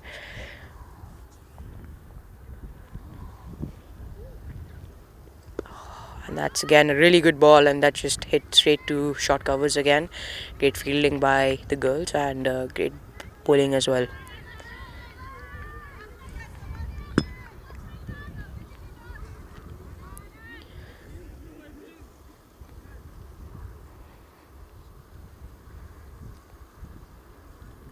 Another good ball, and that just falls short. Well bowled again. Nice and full, and turned away. He gets that, and that almost went straight to the field. Just one bounce. 5 dot balls in the over. Let's see if she can pull another maiden. Last ball for spell. Oh, a very good ball again, and that's a maiden over. And this brings her, and this ends her spell. And then this is a very good spell from her. 2 maidens, giving 18 runs with 6 wickets in 6 overs.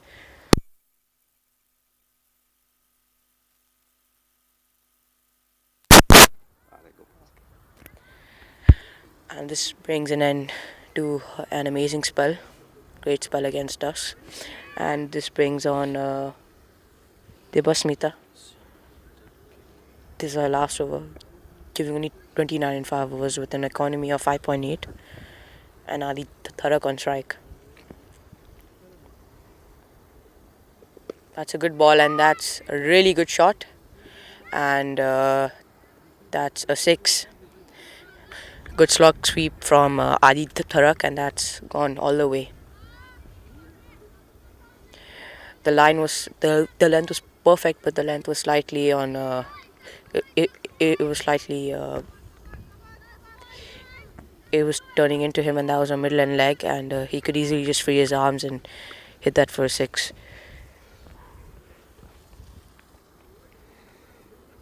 Shot one, and that's way outside off. and they're calling for a run, and let's see if that's out, and that's not out. Good fast running from Manoj couple. Another off spinner. Let's see if she can take the edge and get Manoj out.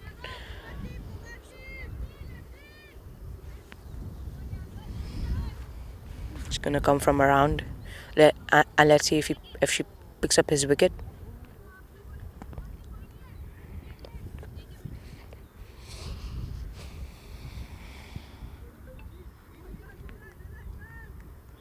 Bowling. And Manoj is facing his fifth ball.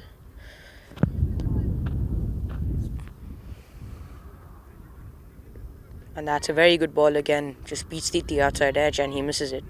That's great bowling from Debasmita. And 3 balls left of the over, and G-Force's score is 129 for 9. Another good ball. Oh, and that bounces up and he misses the outside edge again. Great bowling from Debasmita.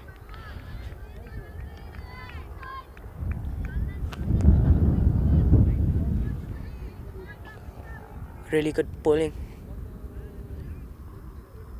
That's a short one and he couldn't capitalize on it. Stays low and it was quick. Skid as well. Last ball of the over. Let's see what Manoj can do. He's faced 7 balls and no runs coming from him yet. Last ball and another great ball, and the keeper appeals for a stumping, but the umpire does not give it out, and that brings an end to the 25th over. And G-Force's score is still 125 for 129 for 9 in 25. And Adi Tharak, the only set batsman who is on strike, and let's see how much he can score. Yes, update.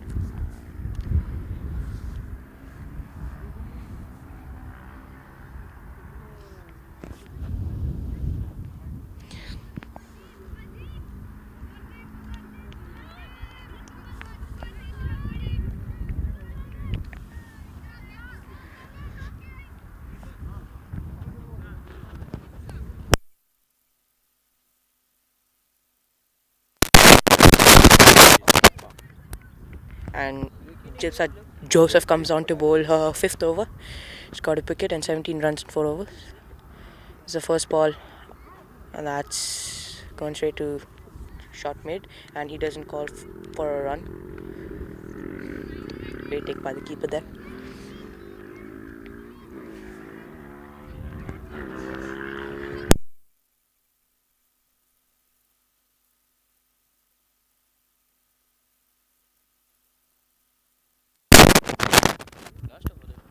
Last wicket.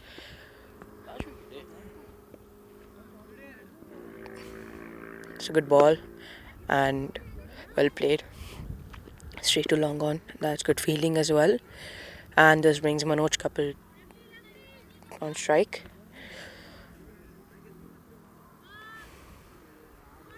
He's faced 8 balls with no run. And this is good bowling from Gypsa. He's bowling right in the slot. Anything the batsman misses is out. That's good bowling.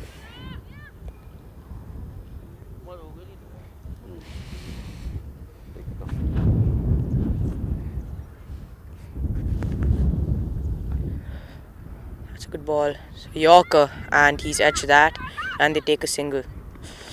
Good bowling from Gypsa, and great running from G-Force as well. And this brings Adi Tharak on strike, who's faced 27 of 27. Great batting from him. He's a lone warrior in this team so far because he scored most of the runs. He's the highest scorer yet.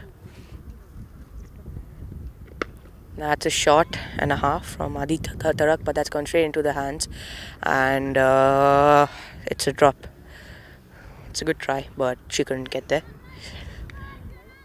Played against the wind. He middled it, but he played it against the wind, and it was a good try from the fielder as well. Good bowling from Gypsa.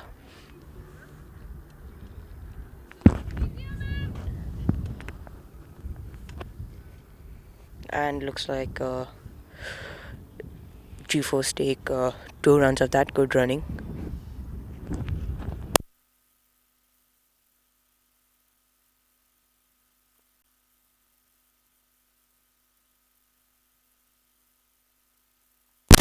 And now we're going to take a break until we check the fielders okay.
And the fielder's gone out and the sub has come in.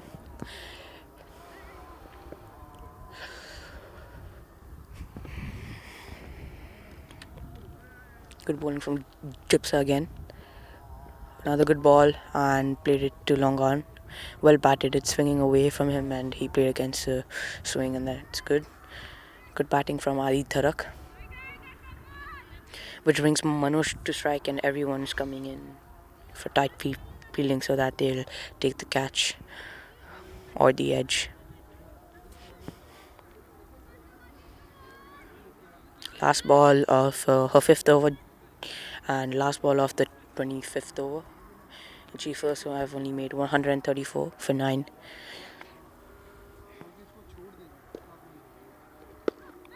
That's not middled, and they appeal if that's out, and that's not out, and that's a bad calling from Manoj, and that brings an end to the 25th over. Not 26 overs up, 134 for 9, and Gypsa's figures are 1 for 22 in 5 overs. Good bowling from her. 34.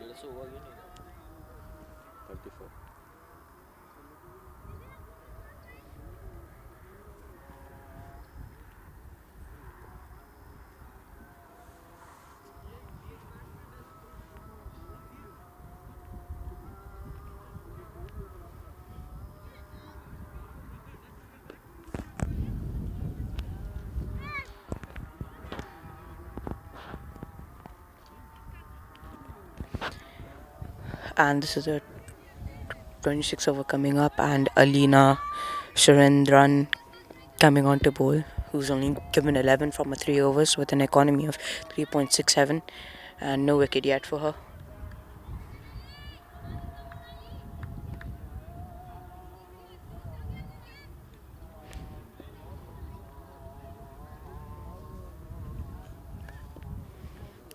It's first ball of the over. It's a good ball and inside edges, well bowled by Alina, swinging a lot and good intensity from the opposition team. Second ball, other one in the slot, and that's almost a catch. He hit that in the air, edges again, and this is good bowling is swinging out from the batsman, and he's playing against the swing, which results in an edge. Good bowling from Alina and Ali Tarak, who's made 30 of 31, still on strike. Good ball again, and that's a good shot, good drive, which is going straight to long, and they're calling for two, but Adi Tarak says no on this occasion, and this brings Manoj Kapil to on the strike.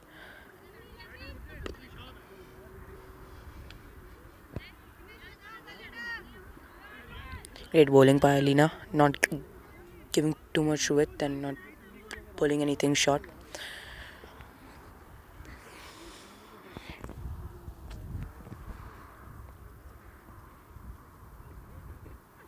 Good ball, and it's slightly wide. That stays low. Good bowling by Alina, and that's a dot ball. G Force's score, which is only 135 for 9 in 26.4, had a good start, but there were there was good feeling by the opposition team, and which resulted in a few runouts. Fifth ball of the over. Oh, and that's a good shot from Manoj. A good defense, solid defense, but it's gone straight to the fielder.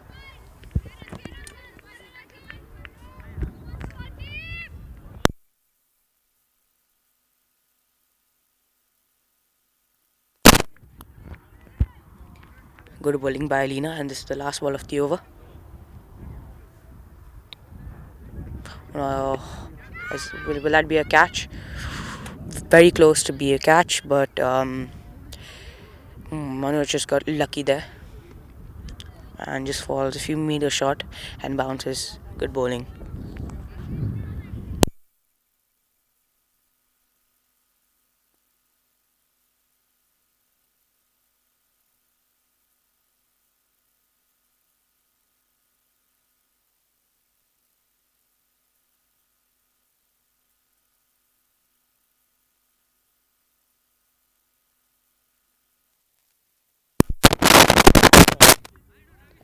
And chips are coming on to finish a last over, and that's a shot, and that's a drop catch. Adi Tarakis misses his timing, but it was in the slot. He couldn't clear that, and it's a miscatch.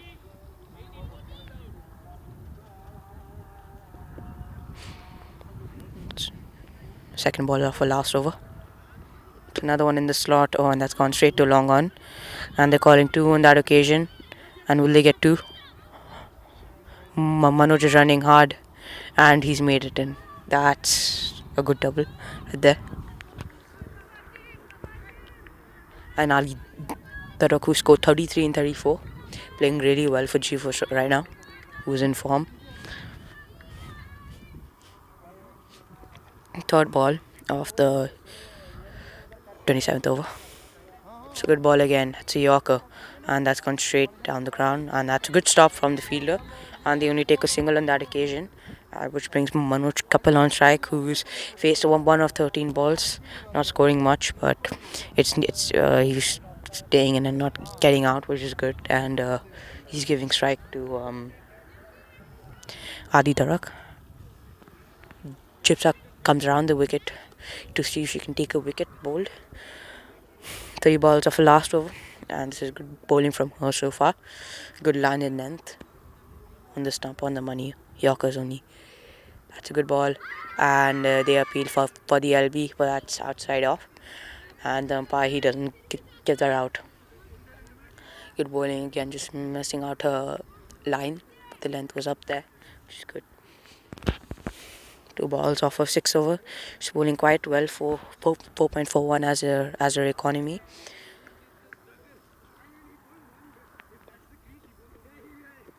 That's a good shot, and that's a good catch as well.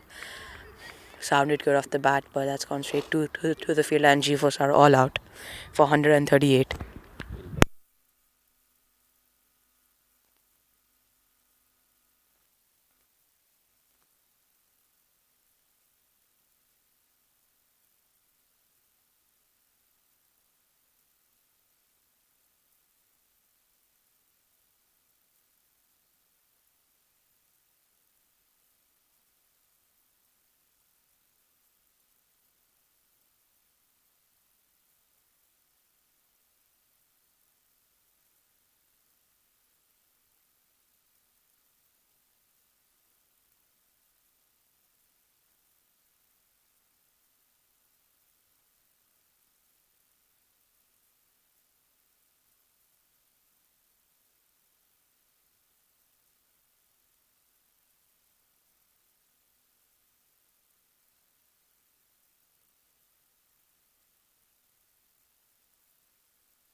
Kush and Ritesh opening the batting, with Ritesh being on strike.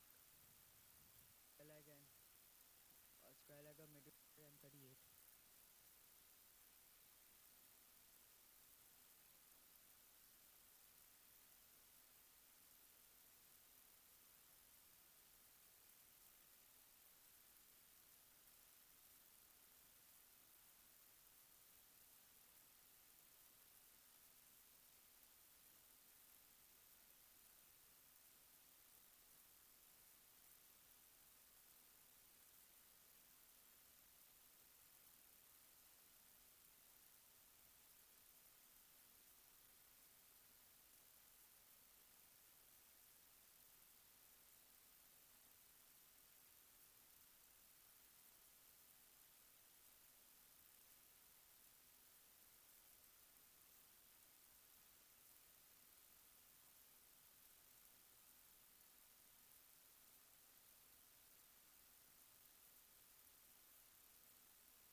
Can I sit?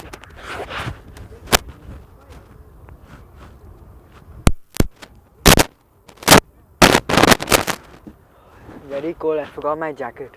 You forgot your jacket?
Good evening. The second innings of this match has begun with G-Force Cricket Academy now bowling against the opposite team.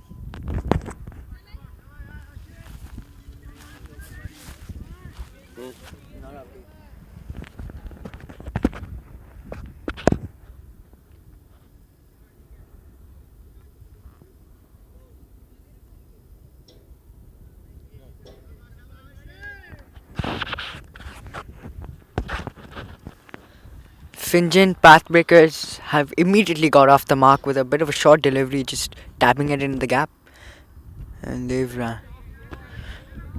And Harshit, with the second delivery, was really kind of outside off stump, and the batsman tried to go at it, but it swung away, and the batsman was comprehensively beaten.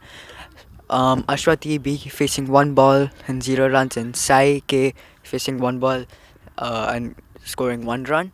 They need 138 and 178 balls, and that's a beauty of a delivery by Harshit. That was the line that he needs to aim. Good length on off stump. It just moved away. The seam position was great. The swing was even better. In this windy conditions, it's gonna be a bit of work for the batsman. That's a brilliant delivery. Harshit needs to keep this line up. And again, that was even a better delivery. It was more up, pitched more up, and it had that outswing in it. And the batsman was beaten again. So Ashwati would be in a bit of pressure. 1 run coming in 0.4 overs. They need 138 runs and 176 balls.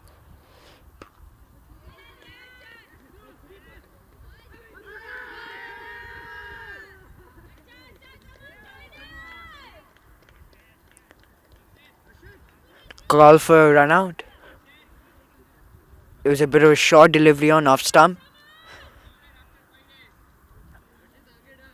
And it was a bit of short delivery on off stump. The batsman cut it. They took a sharp single. That was a really big call for a run out. At times I thought even it was a run out, but based on the umpire's call, it doesn't look like. So it's a risky single taken there. It's a bit of a short line from Harshit. He needs to aim to get it more up.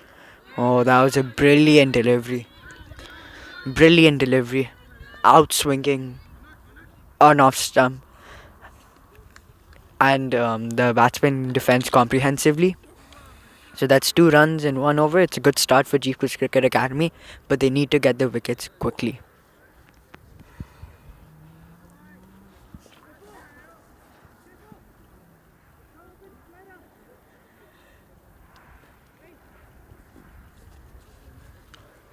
Manoj Kapil is the next bowler.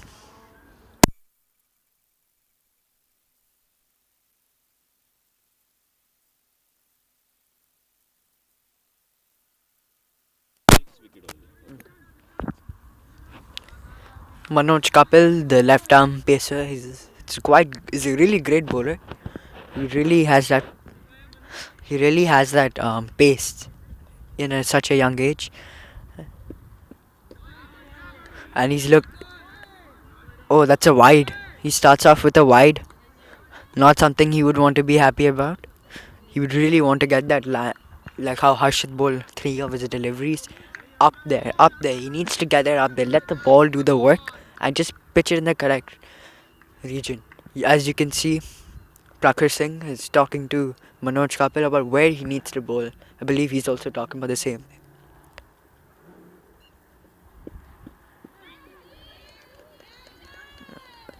That's on the leg stump and it's hit the pad and it runs away for 4. It's a leg by. Again, not the place the bowler wants to bowl. Even though it was a leg by, it still runs for the opposite team. It's not really getting off the good start. It's short. Needs to get it on off stump. Needs to get it there. That's what Manoj Kapil needs to aim for.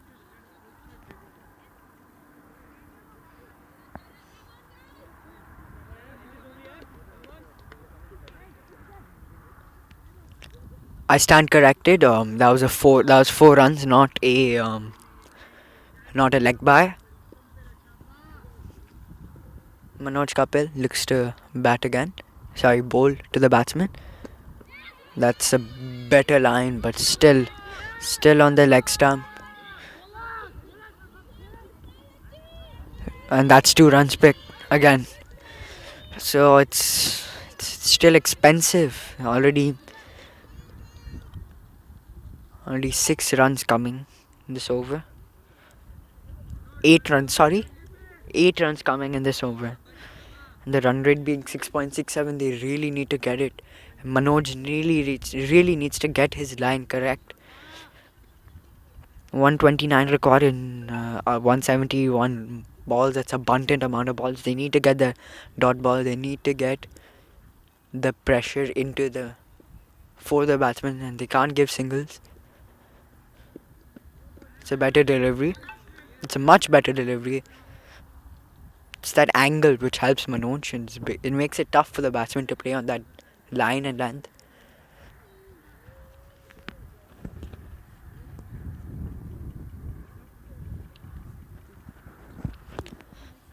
Ashwati at 7 runs in 8 balls, and Sai at just 1 run in 2 balls.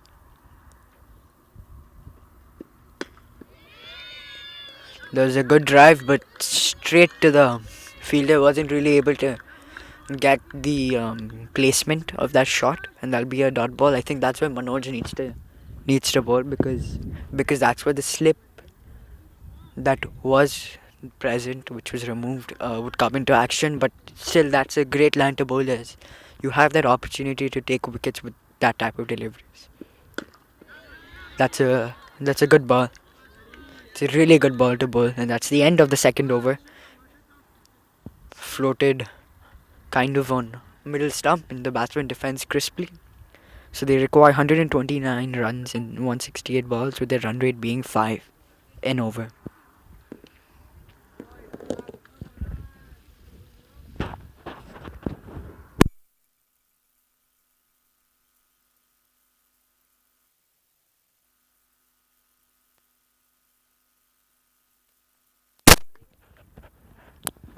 Harshit, who bowled a good over, who bowled a good first over, is back. He's really gonna look to pitch it up there. Oh, that's a great delivery. He's getting a lot of outswing.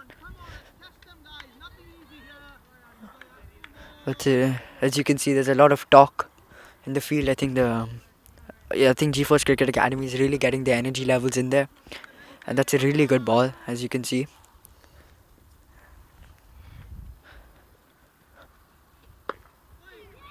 Again, it's a bit of an outside edge, and they'll take a single towards third man. It's a good line again. I think a touch too full. So Harshit bowled really well. 3 runs in just 8 balls. Really, really good bowling here. It's been quite accurate, the line and run. And that's a wide ball. Just as I was saying, he was accurate. He did get one loose towards the leg side. Or probably he was just trying to get too much outswing. Maybe just get the off stump in target with his outswing by pitching it on leg stump. But that didn't really work. That's a wide.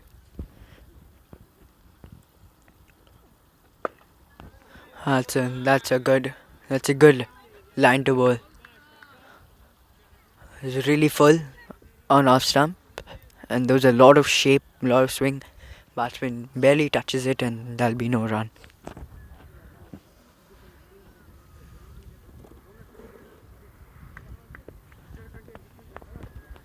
Harshit back into Ashwati with a really good ball again. Getting the batsman to play. That's what Harshit's doing. He's allowing the ball to do the work. He's getting the batsman to play. As you can see, he's been very economical. Possibly he can get a wicket. He just needs to be consistent with his line. I reckon this will be a big ball in the game. And the batsman just nicely taps it in the gap and will get a single. So 14 runs in 3 overs.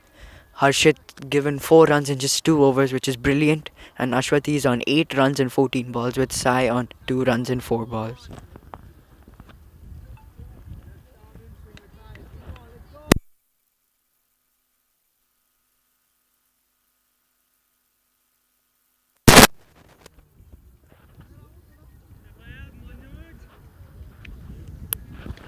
Manoj is back into the attack, hoping to start the over like how he ended his previous over. So the Fingent Pathbreakers are 14 runs in 3 overs. And Manoj is... That's a good line. And it's an easy single they pick up. I think the fielder could attack the ball a bit more. Manoj 7 runs in 1.1 overs. Manoj needs to aim for the off stump more than the pads. That wasn't a single, but he could get more possibilities of wickets in that region. The current run rate is 4.74, with the required run rate being 4.62. That's a good line to bowl. He's getting the batsman to play in, and that was a play and miss. So he's beaten the batsman quite confidently. Manoj, I think, will be looking to bowl that line. That's a much better line. I think he'll try to control his line there. It's an offside packed field, as I've been mentioning. We have mid-off covers, short covers, point, even some sort of a gully. So the looks. Oh, they look pretty straight. Manoj believes that's going straight to hit the wicket, but the umpire thinks otherwise. It looked really straight for me. I reckon I would have given that out, but it could have been moving. It could have possibly moved a bit. Can't really see with the best angle from the camera. That's a brilliant delivery, straight on the stumps. That's what Manoj needs to do. Great delivery. He's coming back well in this over. The batsman confidently kinds of cuts it, but it goes straight to covers and there'll be no run. So it's been a really good over for Manoj. This is where he needs to bowl. I think he's doing really well. And he's quite honestly showing his class in this matchup. Again, that looked a bit down leg. But that was a great delivery. Amazing. He's really getting the batsman to struggle. He's bowling quite well. He's attacking the pads. to get that LBW.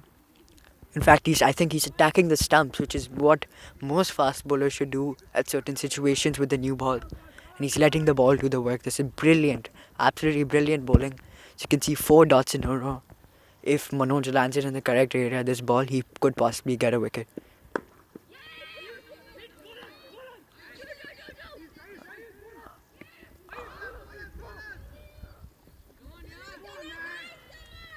Ayush, the fielder there, misfielding, and then they'll pick up 2 runs. It will break your heart as a bowler, working really hard just to see a good ball being been will be a good ball going for 2 runs. I think it's quite hard to field as well. To the fielder's defense, it's quite cold. It's really windy.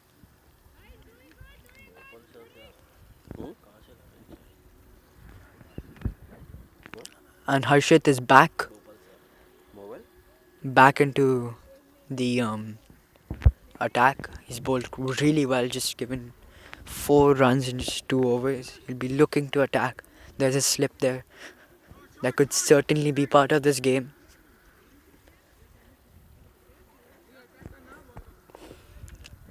Ashwati scoring 9 runs in 15 balls with Sai 4 runs in 9 balls. Oh, that's a great delivery.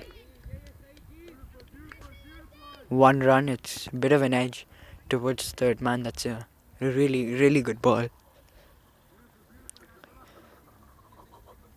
As you can see, I think the mindset the Fingent Pathbreakers have come into batting is that they need to conserve their wicket because they do have batting depth and it's a really low total, so they can certainly go for it later. But I think G4's Cricket Academy really need their wickets. It's really important they get their wickets. And Harshit has been trying to do so. They remove the slip a bit and they put it into a gully. Oh, that's well bowled. It's extremely good delivery. Pitched on off stump, moved a bit. Batsman looked to drive and it beat the batsman completely. It's a dot ball. A lot of swing and there's the seam position is just great. This is just phenomenal bowling. The length is right, the line is even better. It's going to be tough for the batsman. I think they just need to play off these type of deliveries and attack. Comfortably get a single, driven to the end of covers, and they comfortably get a single. Two runs in 3 balls in this over. 120 runs needed in 153 balls.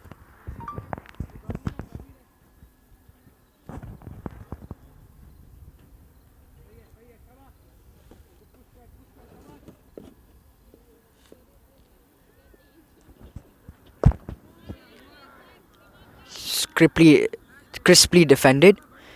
It's a good ball and that's well played as well.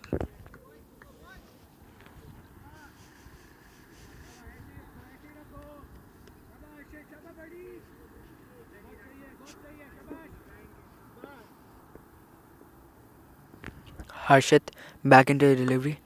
It's well played, but no run taken. It's a good ball. Again, getting the batsman to play. It's been good lines by Harshit, quite frankly.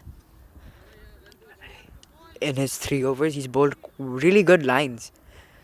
It's unfortunate that he's not getting a wicket, but he's really bowling economical, getting the batsman to face the swing, which is very important as a bowler.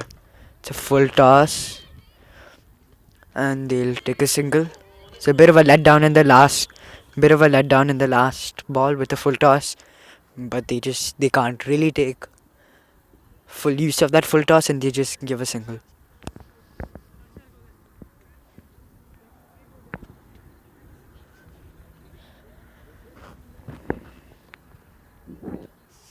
Manoj is back after bowling a really good last over. Fingent Pathbreakers are 20 for no loss in 5 overs. They require 119 runs in 150 balls.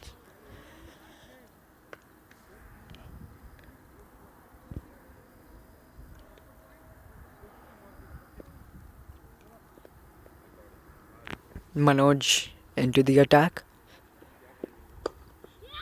They look to take a single.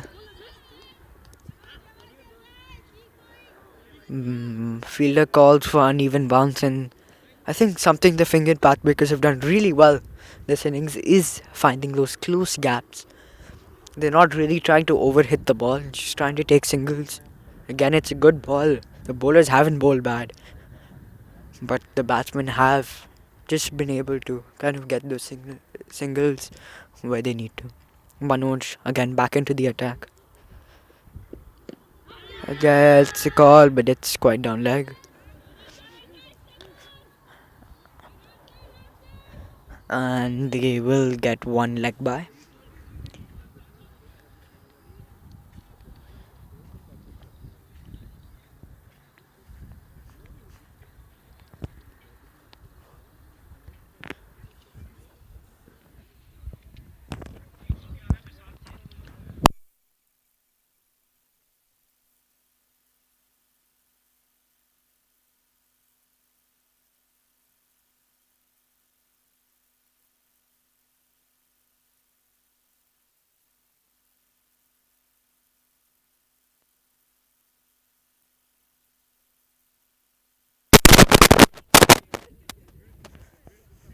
Lucky boy. No update. No update. Lucky boy.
Extremely sorry for the inconvenience in the commentary box. That's 4 runs of the last. That was 4 runs of the last ball of Manoj's over. Really didn't want to end it like that. It was a good ball, but this was just a sublime shot by the batsman hitting Manoj straight back to the ground for a boundary. Again, Harshit back into the attack, and he hits it up. And in the gap, and they won't really get full use of that full toss. There was a call of catch it, but I don't think that was anywhere near the fielder. Harshit needs to pitch the ball. That's what has been working for him, and they need the Fingent Pathbreakers are doing well, not losing any wicket. So they need to. So G-Force Cricket Academy really need the wickets. As you can see, Manoj Kapil has bowled 3 overs, 14 runs, with an economy of 4.67, while Harshit has been the better part of the two bowlers with 3.2 overs, 8 runs, 2.4 economy. Harshit back to bowl. Oh, that's bowled really well. No run again. So Ashwati is at 16 runs in 26 balls with 2 boundaries, with a strike rate of 61.54, which whereas her partner Sai K Purandare is at 6 runs in 13 balls. Again, a brilliant ball by Harshit. The batsman is just kind of playing him off, which was a really good strategy. As we can see, there are many balls left, and so the equation right now is 112 runs in 140 balls. So it makes sense for them just to take their time. They look for and it's a call for a run out. Could have been close, but the umpire denies it.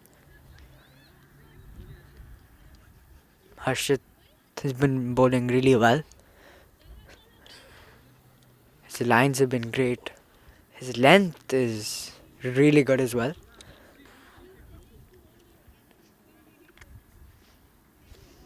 So just the score is 28 and 6.5 overs. And Harshit is into the attack right now. Oh, that's a full toss. It's called as a no ball. Really didn't need that. It's a no ball.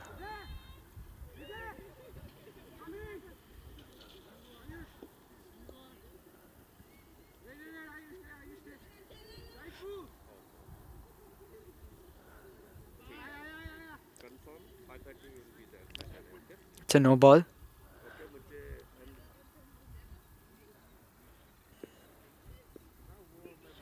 So the ball had to be re-bowled.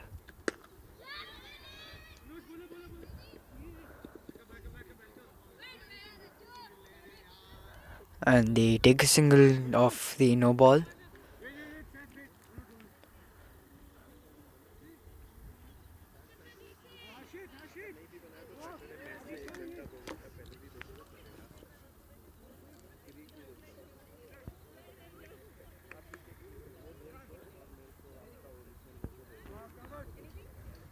The equation right now is 31 runs in 7 overs, I believe.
So the score right now is 33 in 7.2 overs, 106 runs required in 136 balls.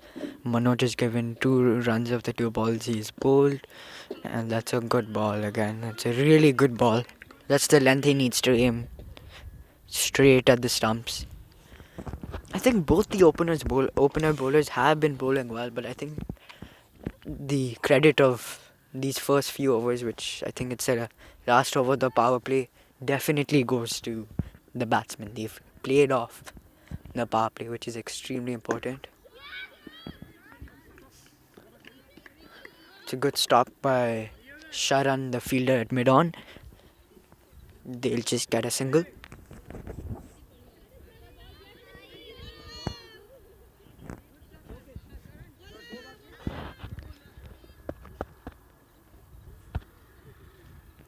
...105 runs required, 134 balls. Manoj into the attack again.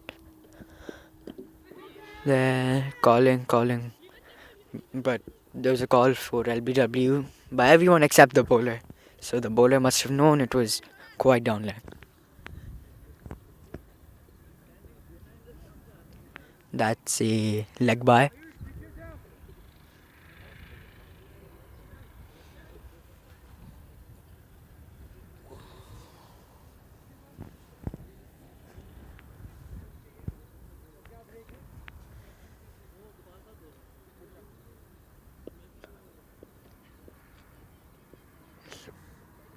Manoj for the final delivery. Been cut. He'll get an easy single. So after the power play, it's 36 runs for no loss in 8 overs.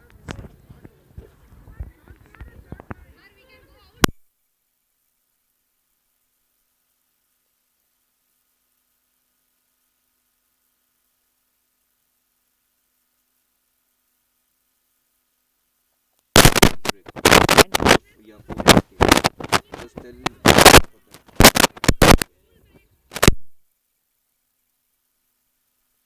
We are in the Now there'll be a break for both teams after the power play has elapsed.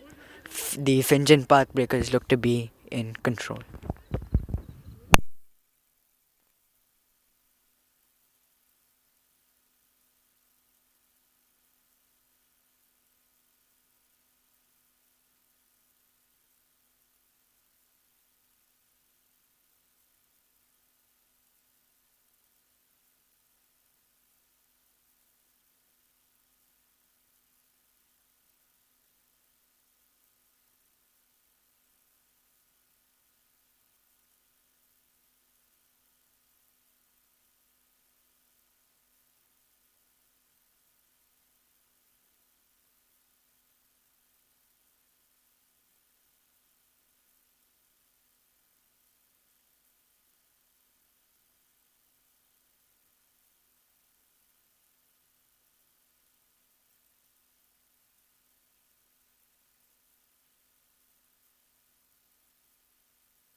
in Kerala.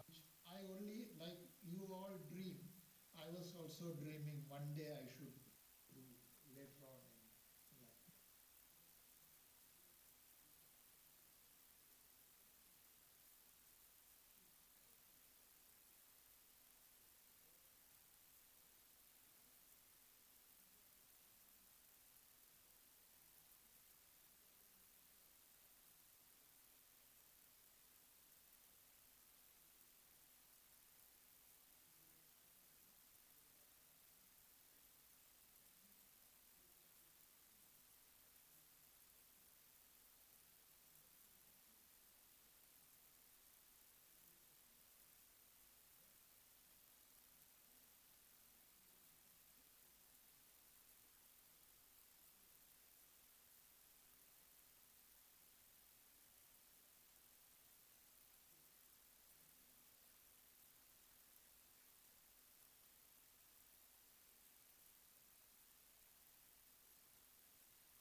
Prakar Singh, the captain, coming to bowl his first over, and this was a wonderful delivery. Looped on the fourth stump, spinning out. It's a great delivery. Good stuff from the skipper.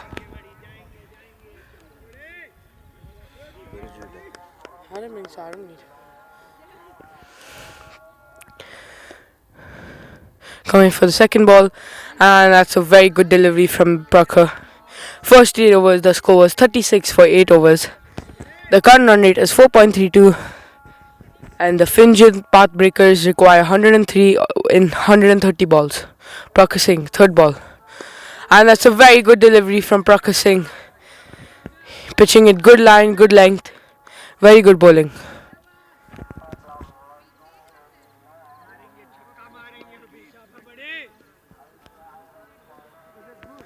Prakar Singh coming in for his fourth ball to Aswati, sorry.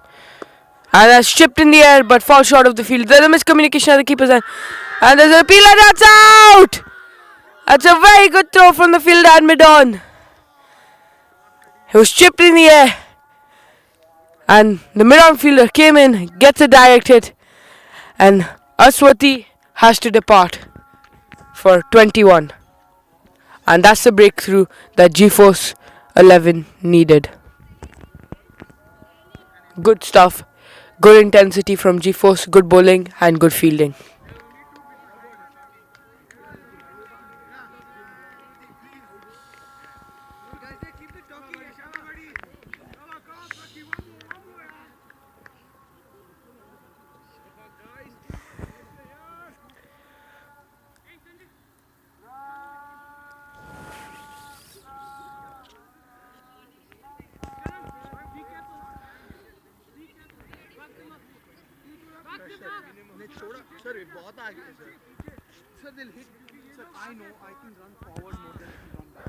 Alina coming in as the one down batsman, and Prakar Singh bowled a very good over so far, getting a wicket from it of Aswati. 2 balls left in this over.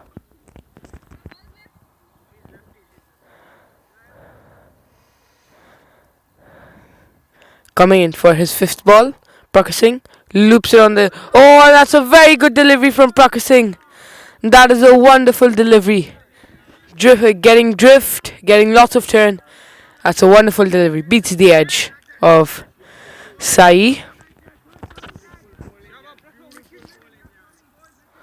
Coming in, Prakar Singh for his last ball of his first over. And that's hit away to the 30-yard covers. There's a bit of a fumble, and they're able to get a single. Wonderful over from Prakar Singh. That's a good end. 37 for 1 in 9 overs. Current run rate 4.11, and the Fingent Pathbreakers require 102 in 126 balls. It's very tight. It's a very tight over from Prakar Singh.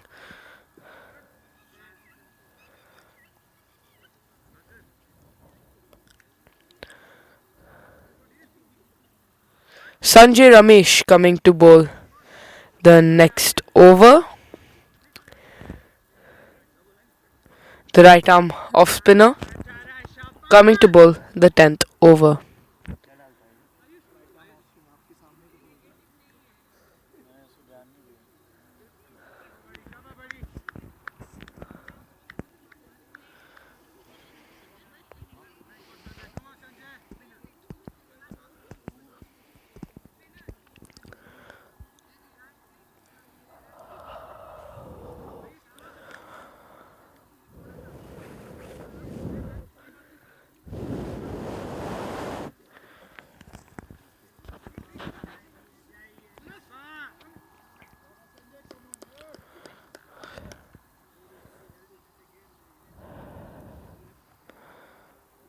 Sanjay Ramesh coming to bowl the 10th over. He got a deep mid wicket, a long on, a long off, and a deep covers. Coming in for his first ball to Sai. No turn there. On the outside off, play to deep covers, and they take a single.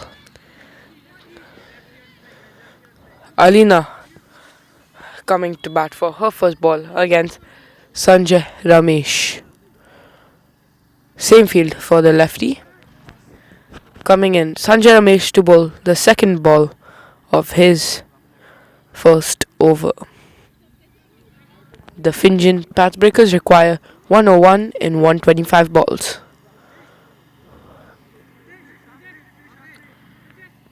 Bringing the long on to the halfway, looking for that catch.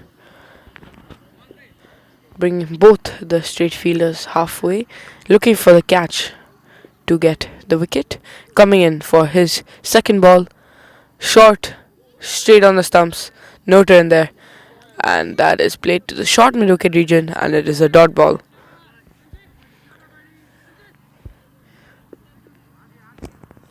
Sanjay Ramesh coming to bowl his third ball to Alina. Looped up on the stumps, and that's played to the short cover region, and they're able to get a dot ball. The G-Force Cricket Academy keeping it tight since the first 8 overs. Only 1 run given in the 1.3 overs bowled. Coming in for his next.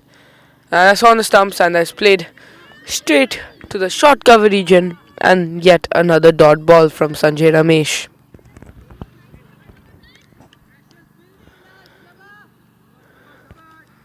The pressure is building for the Fingent Pathbreakers. Coming in for his fifth ball, Sanjay Ramesh.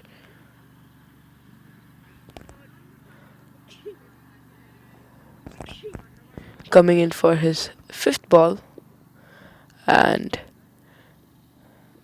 this is on the stumps and is played down straight to back to Sanjay, and it's a dot ball yet again. The pressure is mounting. They need to start scoring singles, and it's outside off, played too long off through the short covers, and they're able to get a single, and that is the over. 39 in 10 overs with a current run rate of 3.9. The Fingent Pathbreakers require 100 in 20 overs. And Alina is back on strike. Brucker coming to bowl his second over.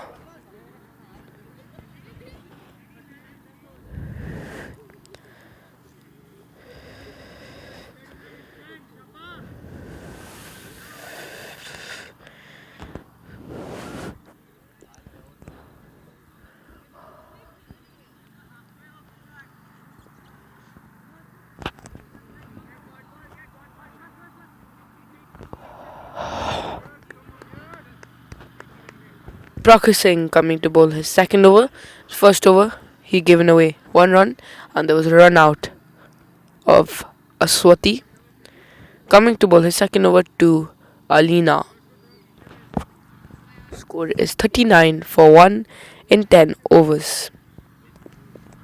Coming in for his first ball, a bit flatter, turns it in, and they play down to long off, and they're able to take a single.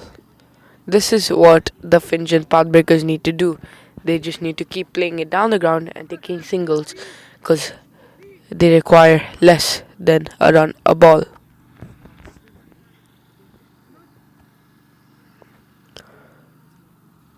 Coming practicing for his second ball of his second over to Sai. It's looped on the stumps and that's it. But just fall short of that long on fielder at halfway. And it's a single. They're rotating the strike well and then they keep batting like this. Prakash coming in for his third ball of his second over to Alina. The Fingent Pathbreakers require 98 in 118 balls. They've brought both the mid off and mid long off and long off to the 30-yard circle and looped it on the stumps, and that's just beaten the edge. Wonderful bowling from Prakash. It was a good line, good turn, good drift, and that's a very good length to bowl at. Tough to play for the batsman. Coming in for his next ball, flatter on the stumps, and there's an appeal, and that's out! Prakash gets the wicket. Bowls it flatter on the fourth stump and turns in. It's flatter, and he's got the LBW. 41 for 2 in 10.4. The Fingent Pathbreakers require 98 in 116.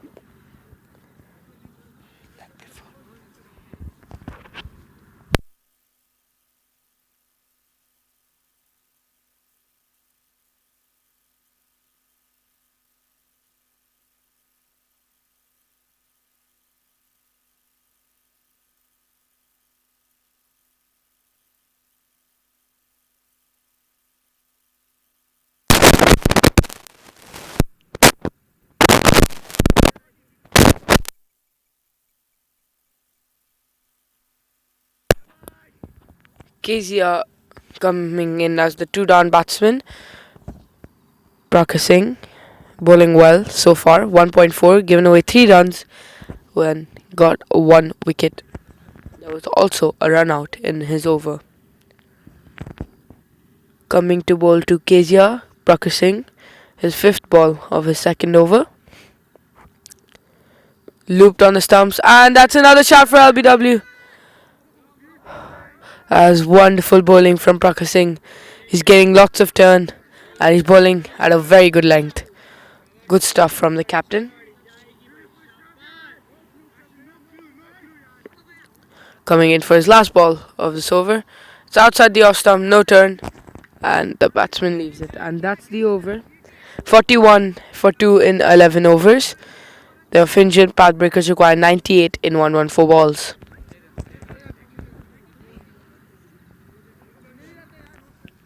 Sanjay Ramesh coming to bowl his second over.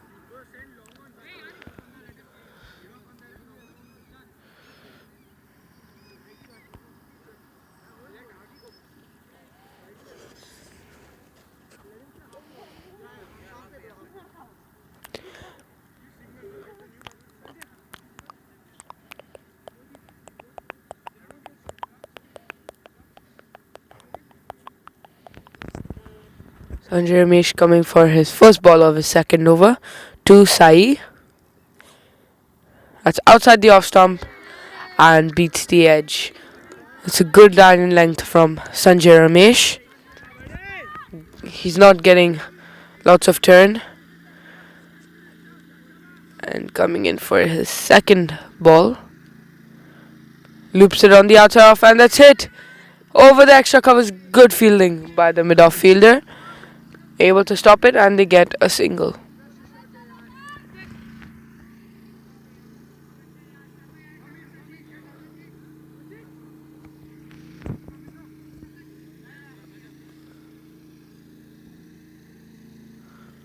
Sanjay Ramesh coming to bowl his third ball of his second over to Kezia.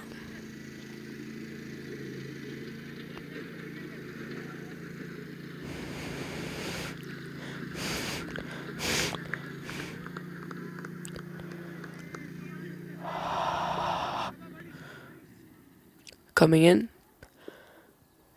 on the stumps. And there's a shot for LBW. And it's not given. Very good bowling from Sanjay Ramesh. He's not getting too much turn. As you can see, the Fingent Pathbreakers require 96 in 1 balls.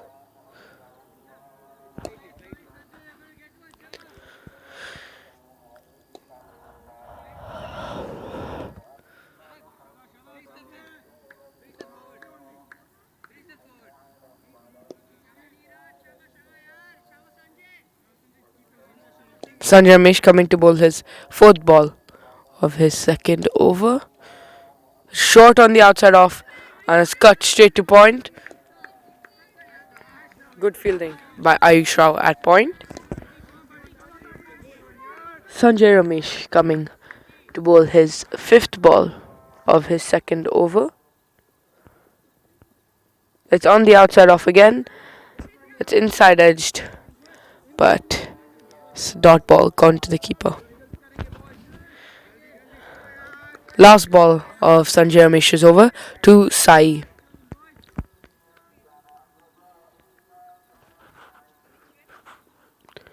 It's looped on the outside off, and he's tried to drive.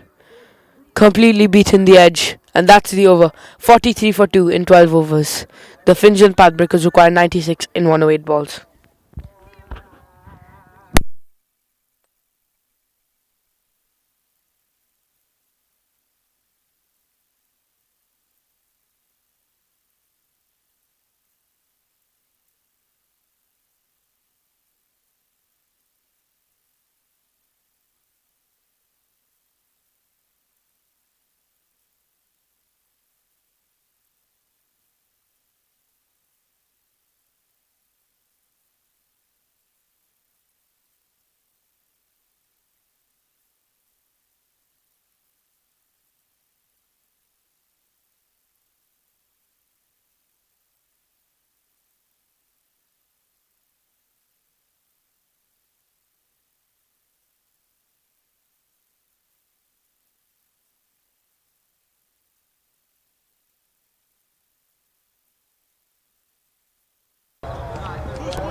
Too much pressure, yeah, shabash.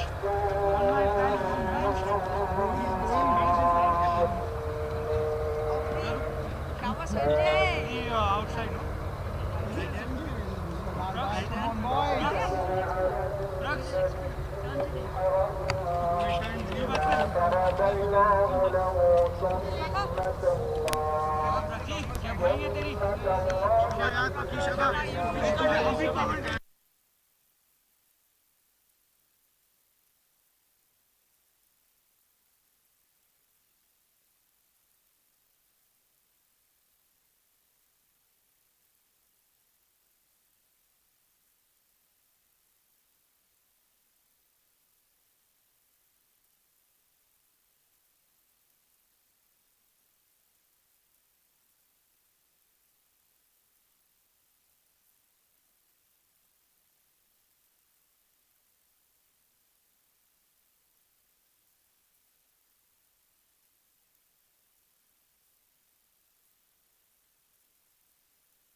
to messages. Good evening and welcome back to this match between GeForce 11 versus Fingent Pathbreakers. As you can see, the things are not going well for Fingent Pathbreakers as both the spinners have drastically turned around the game. As you can see, Debasmita Dutta just now has been bowled by Sanjay Ramesh, who is building the pressure up. Has been great bowling by GeForce Cricket Academy. One point to note is they gave 8 overs the Pacers, which I think the Pacers bowled well. Like they were to their lines, but I think it was really easy. The Fingent Pathbreakers just to block them off. But as soon as they brought out spin, as you can see, 4 wickets have fallen, and it's gonna be very very hard for the Fingent Pathbreakers to win at this sort of stage. So Sanjay Ramesh's figures are 2.5. He bowled 2.5 overs, 4 runs in 1 wicket with an economy of 1.41. Prakhar Singh has been the star, has been quite the star of this kind of bouting, with Prakhar bowling 3 overs, 1 maiden, 2 runs and 3 runs and 2 wickets. There's an economy of just 1, which is unbelievable in any form of the game. So at this stage, they need 93 runs in 97 balls. It looks really good for the GeForce Cricket Academy. They'll have to continue to build the pressure. They can't give loose deliveries. And Sai is one of the few batsmen who's just stuck there for the Fingent Pathbreakers. So they need to build a partnership with the new batsman, which is Vandana Mahajan. So Sanjay Ramesh bowling the last ball of his 3rd over.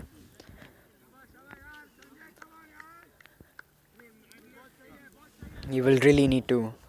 I think he's bowled very well. He supported Prakhar, and the lines have been just beautiful.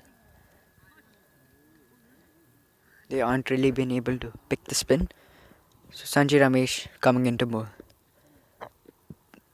It's floated on off stump. It comes as a kind of a half volley, but it was the first ball faced by the batsman, so just decided to knock it back to short covers. Prakhar Singh is back into the attack. He'll be looking to get a lot more wickets, possibly win the match for the Fingent Pathbreakers.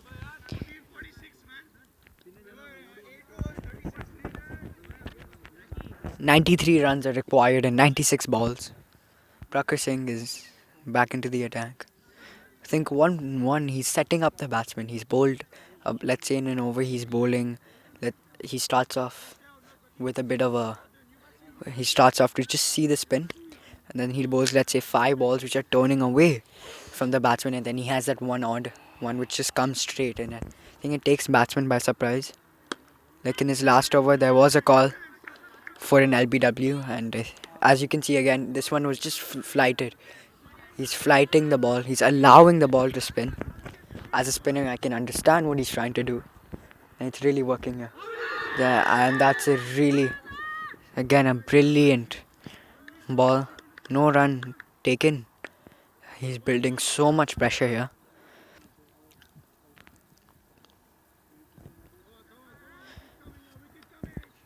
He's building so much pressure, which is great lines and great lengths. Again, floater. And no runs. No runs given. Again, the batsmen are under pressure. They require a run rate of 6 runs, and they're currently going at 3.17. So they almost need to double the strike rate. And the Prakhar is not allowing them to do so. This is a wide. This is a wide bowled by Prakhar. One of the loose balls he's bowled in his bowling. He's really looking to spin that ball. I think it's a lot of turns, so sometimes it's difficult to control the spin. It's just such great lines. He's getting the batsman to play. The batsmen do not understand where the ball is going. This is brilliant, absolutely brilliant bowling. He's really setting up the batsman. 4 overs, about 4. He's at 3.5 overs, but this will be his last ball for the over.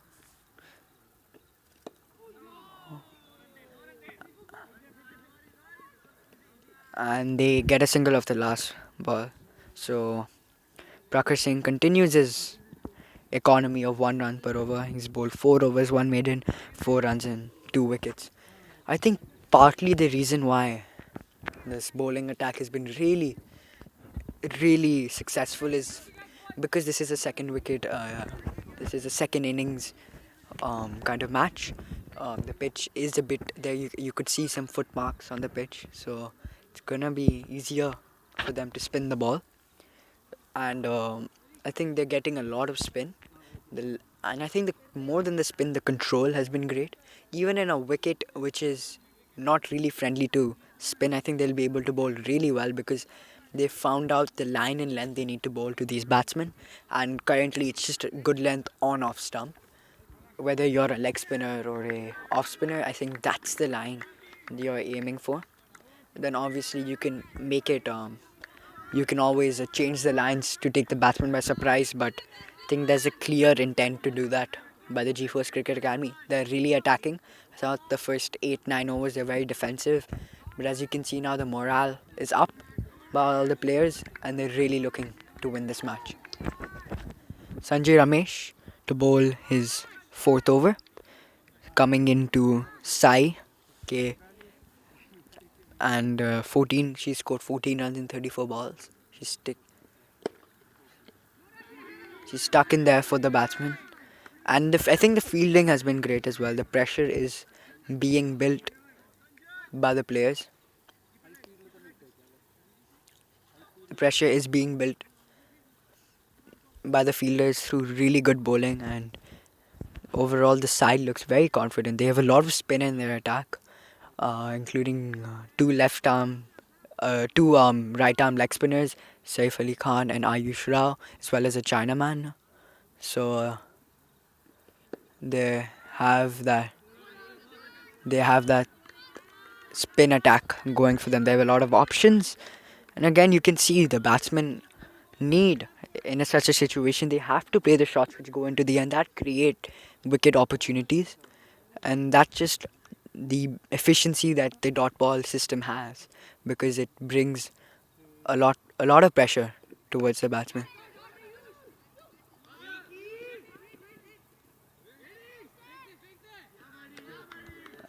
It was a good shot, actually. It was a quite short ball. I think that would be one of the most. I don't like saying this, but that would be one of the most. That was probably the easiest ball the batsman has to face of Sanjay Ramesh's bowling. It's just been great, you know. It wasn't really a bad ball. They just took a single off it.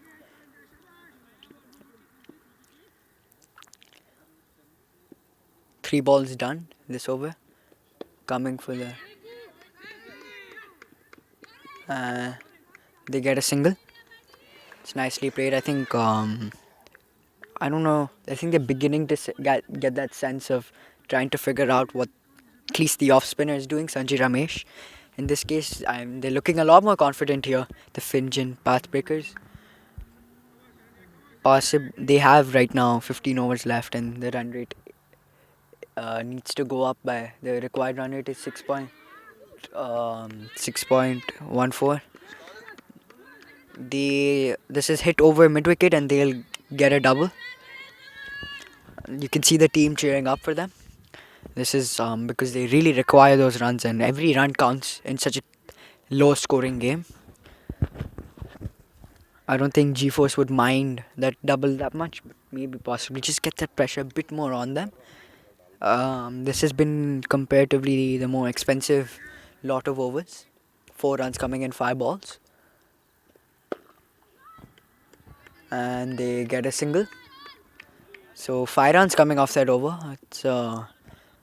It's a better over for the Fingent Pathbreakers. They'll be looking to continue at least 5 runs, and then in the end they can kind of push. They can push for this for the 6 run rate required. As you can see, they need 85 runs in 84 balls. I believe Prakhar Singh is back. Yes, he is. He's bowled 4 overs. I'm not sure what the maximum amount of overs is, but I'm pretty sure he will conclude that lot of overs. He's bowled really well. He deserves to get He deserves to. Yeah, as you can see, has an economy of just 1 run, and the balls have just been phenomenal. They build so much pressure. It's turning a lot,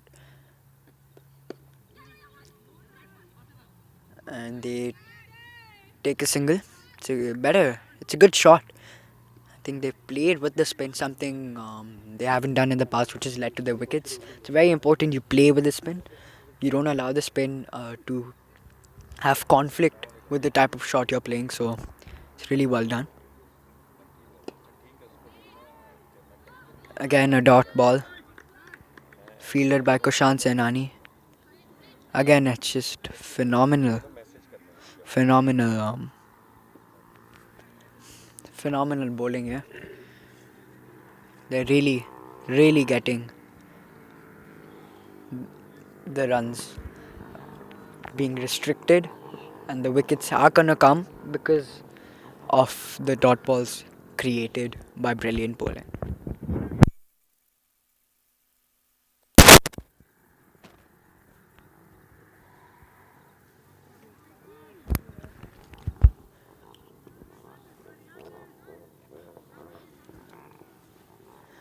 Two balls done in this over, just 1 run coming off it.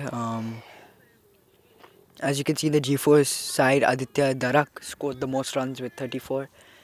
I think the batsmen the calling was an issue. There were runouts, and they just didn't understand the bounce of the wicket well.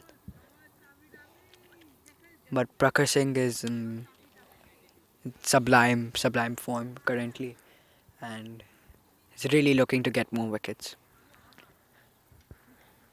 He has an economy of a brilliant 1.15. I can't keep saying this, but it's been great bowling. It's tough to face as a batsman in such a wicket, but it's spinning a lot. You don't know which side. You have to really look at the wrists, the fingers. This left arm spinner is bowling. Prakhar Singh to come for his third delivery. Yeah, it's a call. Just to recap, that was a brilliant delivery on off stump. Had to get the batsman to drive, and it just turned away. Kush the keeper, who did a quick stumping, was hoping to get the feet above the air or past the line to get that stumping, but that wasn't the case. Just brilliant bowling, setting the batsman up here. It reaches a stage where the batsman gets scared to hit a drive, which is quite frankly the most important shot of the game.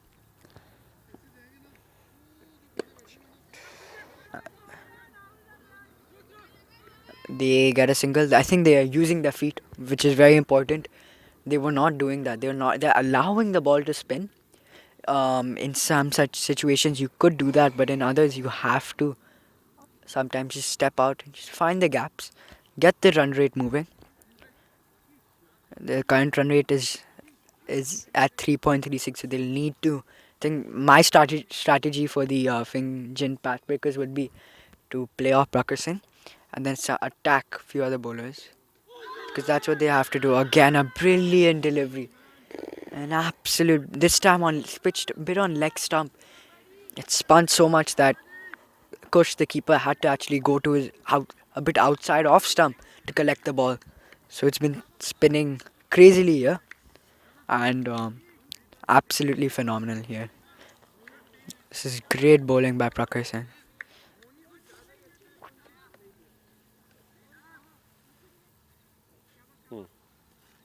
चाय है ना Absolutely great bowling again. Prakhar Singh back into the attack. He defends it quite well, and that will be the end of the fifth over by Prakhar Singh. His figures are 5 overs, 1 maiden, 6 runs, and 2 wickets, with an economy of 1.20. जाओ उमर हो I believe possibly they'll be going with Saif Ali Khan. Yes, they will. The leg spinner is moving the ball away from the batsman. I think all Saif has to do is build the pressure, get those dot balls, and I think he'll get wickets simultaneously. the equation is much harder now. 83 runs in 78 balls. Who knew this would turn into a game? It's like chasing 180 now with 6 runs per over, but they require 83 runs in 78 balls. With Sai being the set batsman and Vandana being the fairly new batsman, Vandana will be on strike. Saif Ali Khan to bowl his first delivery. Knowing Saif, he spins the ball a lot and he can be very disciplined on his line, so that's what he'll be trying to do today. He's flighting the ball. This is something I really like when leg spinners do. At certain situations, it's not possible to flight, but in such a situation, you need to get that flight. That flight tempts the batsman to play the big shot, and then consequently you can get the wicket when they're trying to bowl. That's out. That's out. Brilliant bowling. As I was mentioning, that flight itself the batsman Vandana Mahajan tried to take advantage of that delivery, which was pitched up, it was flighted, and coach had to do the rest. Brilliant here. I think the G4s are fairly in control of the game.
Please come safe. It's good. Even that sound also coming. The next batsman is Jipsa Joseph to face fired up Saif Ali Khan. And that's a wide ball. Not something Saif Ali Khan would like. He's really building that pressure. He won't really want to. He will not really want to give those looser deliveries. So Saif is flighting the ball, something which is really good. But sometimes with the flight, you have to control your line and land. Saif back. Oh, brilliant. Absolutely brilliant delivery. It's a really fun fair here for the bowlers. They're getting so much turn. It's bowling like conditions here for the spinners at least. I think the fast bowlers would require a bit more pace on the wicket. But the slowness of the pitch in this. Oh.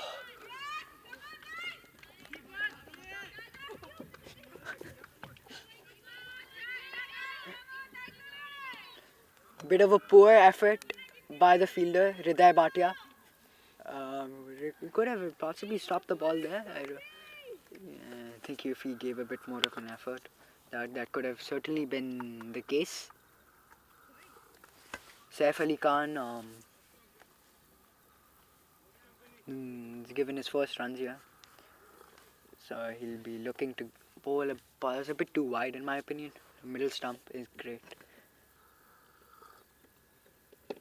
Oh, it's well bowled. There's that sudden delivery which comes shooting in on the stumps, but the batsman defends quite crisply. The Fingent Pathbreakers, I think, need to start upping the run rate. They'll have to target a few bowlers. I believe this may be Prakar Singh's last over, so it makes sense for them just play him off and then start targeting a few bowlers if they were looking to stay in this match. Maybe just rotate the striker Prakhar Singh's bowling and then go after either Saif Ali Khan or other bowlers, because Prakhar Singh has been the best of the lot. They don't. The worst possible scenario for Fingent Pathbreakers is to lose a wicket. They need to keep. They need to keep their wicket. That's the most important part.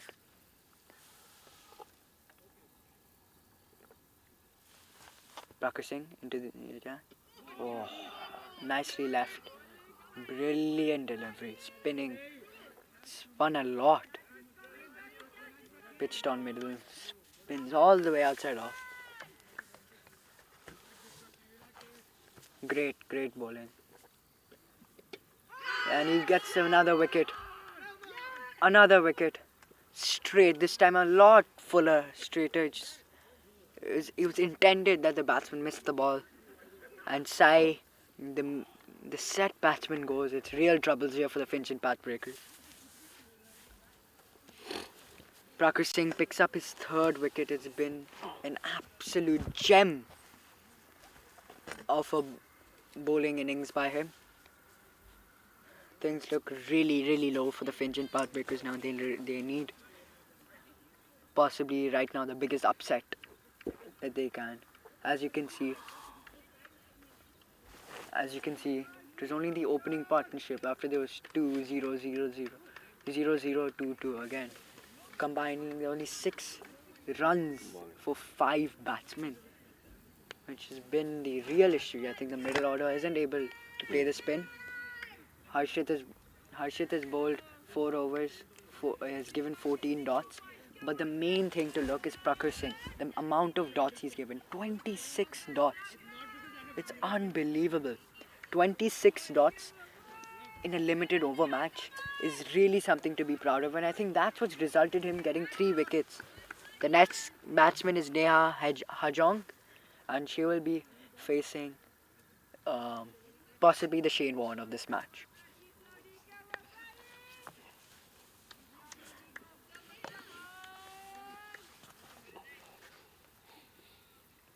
Prakhar Singh to bowl the third delivery of his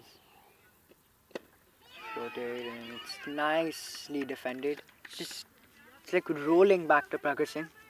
He has this somewhat connection with the ball to allow it to spin this much. I think the over rate has been great as well. Again, hit straight back to the bowler. Play off Prakhar Singh. That's my only advice to give Fingent Path, because look at the spin. Don't try to attack. Just play them off for the last 2 deliveries. Don't allow him to get another wicket or you're in serious trouble. Oh, brilliant. A bit more shorter than this occasion, and allows it to spin more. I think the bat was on the off stump, and I think the bat was in middle stump, and this went all the way outside off. Completely beaten by spin. The last ball of Prakhar Singh's over. Oh, isn't able to get a wicket. Really was looking for a wicket. That was a brilliant over. Wicket maiden. And Prakhar Singh's figures are 6 overs, 2 maidens, 6 runs and 3 wickets with an economy of 1 run. This is absolutely phenomenal. He's been the best of the lot. And I think when you look at the Fingent Pathbreakers' perspective, I think they tried to attack him. They know the total is a bit less, so they can play off one bowler even though he bowls 6 overs, and they can go and attack the other bowlers, and I think that's what they have to do with Saif Ali Khan here. Both batsmen are fairly new, so they must attack, and Saif is going to be looking to get more wickets. G-Force are really in the front foot position here. Fingent Pathbreakers need to get their batting together. Saif Ali Khan to bowl the first delivery. Floated on outside off stump. Looked to go to a wide, but because of the leg spin, it wasn't called a wide. I think a touch too wide, possibly getting it to pitch in front of the wickets would be very, very good, because that encourages the batsman to play, and when you get the batsman to play, you have a chance to get the wicket. That's a good shot. I think that may just run away for 4.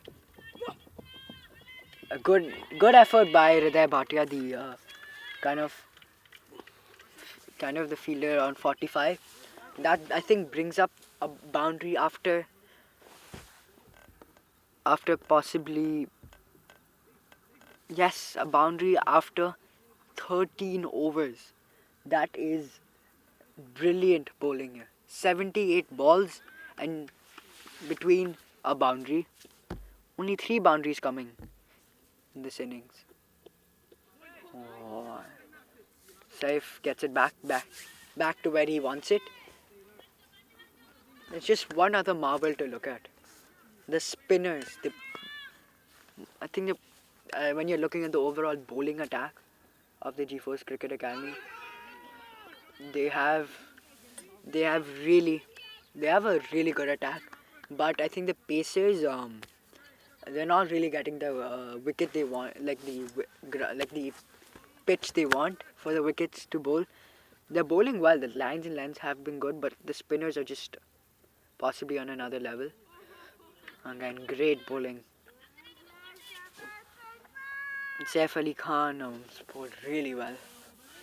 But really, I think there's a much more chance of the wicket if he pitches it on middle stump rather than off stump because of the tone the wicket gives. Ideally, you would want to bowl it off stump, but again,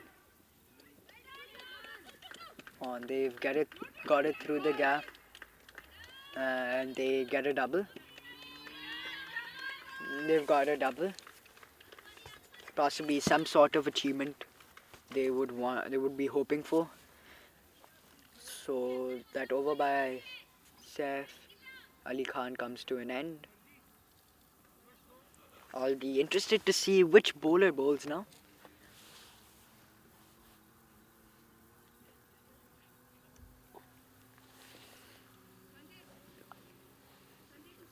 Both Sanjay Ramesh and Saif Ali Khan have supported Prakar Singh, and in total the spinners have got 5 wickets.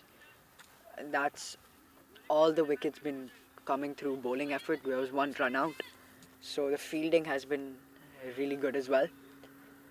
And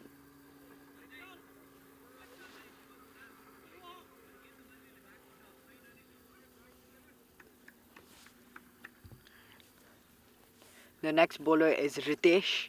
He's a right arm pacer, right arm fast bowler. He's gonna come.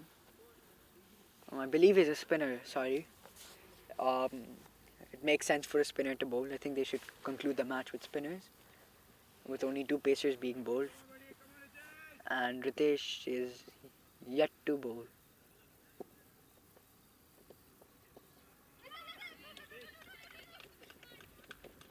He's an off spinner, that's wide.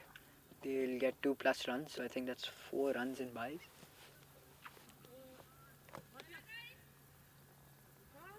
Yes, that's 4 runs in buys, with the 2 runs coming from the wide. I wouldn't really count it as a boundary, but would certainly result to the same. It'll certainly come to the same result. Ritesh needs to get a bit more full. I think the line was okay. It was a touch towards the leg side, but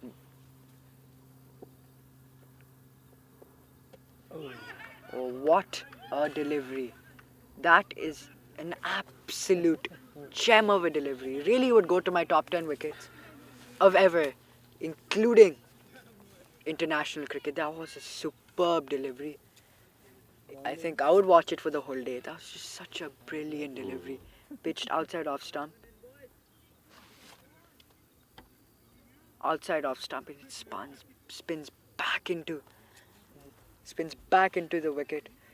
Completely takes the batsman by surprise, and I think the Fingent Pathbreakers are in real trouble here.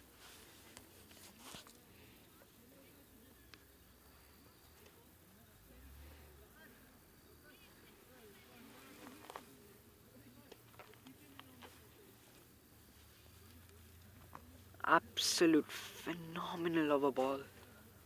Brilliant. Really, that's the only word you could give to something of that sort of a delivery. The next batsman is Daika Varjiri.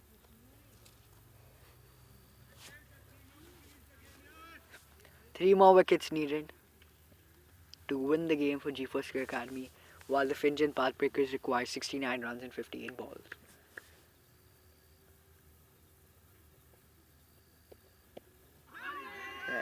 Again spins back in, but this time hitting the pad, not the wicket. Otherwise, there'll be action replay for this ball. 3 balls left in this over, with 4 byes coming from it.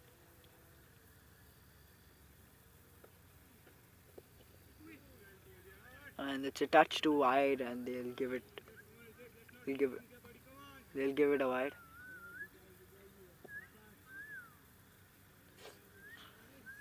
Bit of a loosener there, touch too full. Possibly attacking the wickets.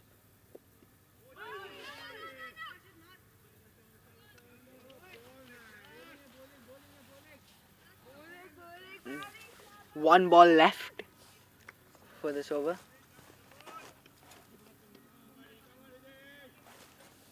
I sense a wicket here. The pressure has been building. It's a big shot for a wicket, but no wicket taken, and that'll be the end of this over. Possibly give it back to Saif Ali Khan. Yes, they will. So a bit of a mini spell going on here between Ritesh and Saif Ali Khan.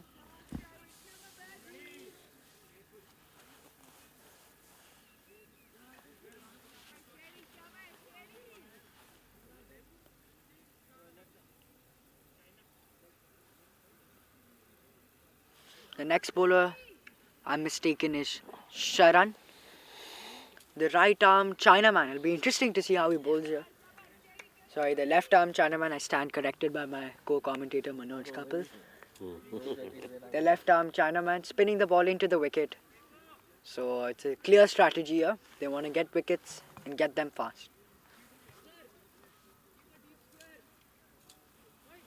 Jipsa Joseph given a bit of hope for the Fingent Pathbreakers, late, scoring 8 runs in 10 balls with 1 boundary with a strike rate of 80. So she is giving a hope for the team, something to cheer about.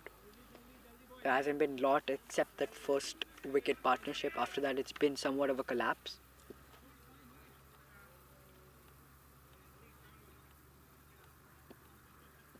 So Sharan, the left arm Chinaman, into the attack. And bowls quite well. It's a good angle. It's had some spin, I believe. Isn't really recognizable in that type of line and length.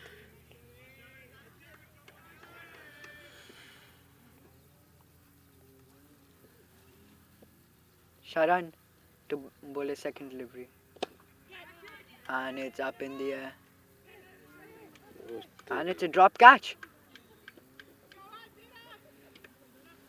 Dropped somewhat of a sitter. He's dropped a sitter. Sharan will be a bit disappointed, and I think most importantly, I don't think it was a great fielding effort. Even though they've somewhat controlled most part of the game, in a cringe scenario, they could have lost the game due to their catch. As we know, catches win matches. Again,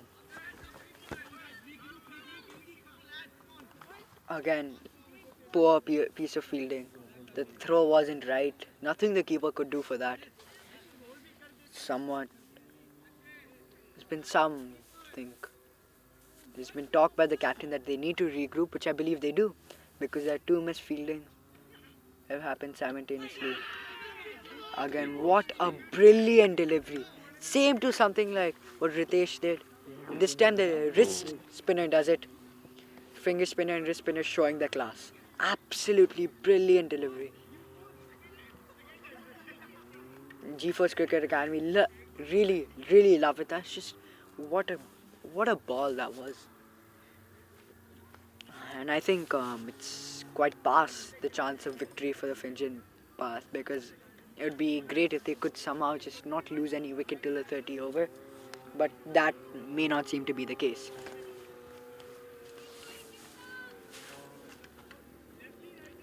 Again, an absolute gorgeous delivery.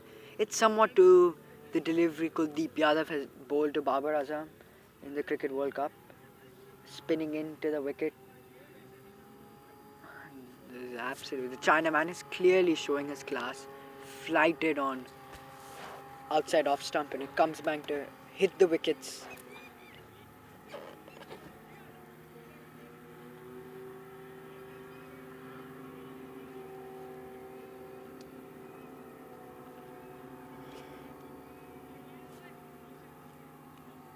Sharan to bowl to Aprana.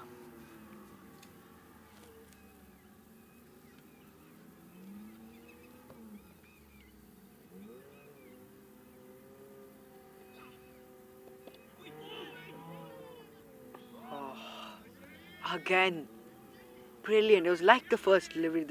Just the batsman got some bat onto that. The spin has been just phenomenal.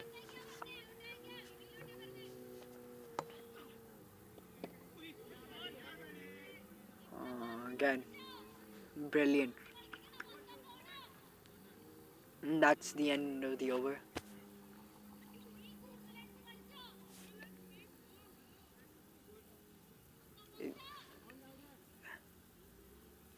It'll be interesting.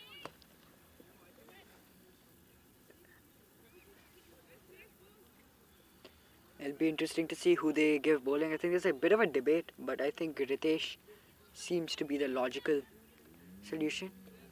There's some talk to bring Saif Ali Khan, the leg spinner, back into the attack. But I believe he bowled really well, and I think I do believe he deserves a chance to get back into the attack. But it doesn't look to be. Ritesh coming to bowl. Crispy defended. I think at this point they're not worrying about the runs to chase down. They're just trying to settle there, not lose the wicket. Again, a team getting all out is a huge disappointment to the batting order.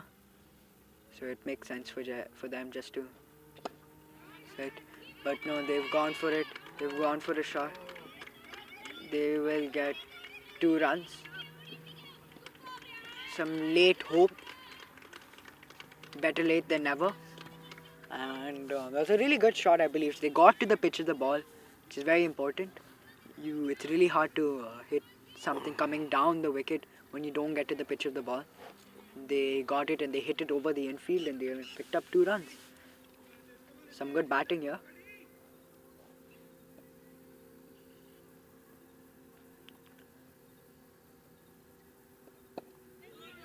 Again, nicely defended.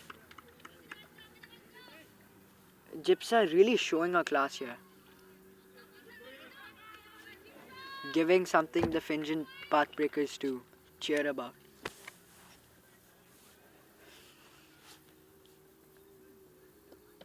Oh, and again, brilliant. Touch shotter. Allowed her. Tried to get her to come front and she did, and this is bold. Again, a lot of spin. What a delivery. And just 1 wicket left.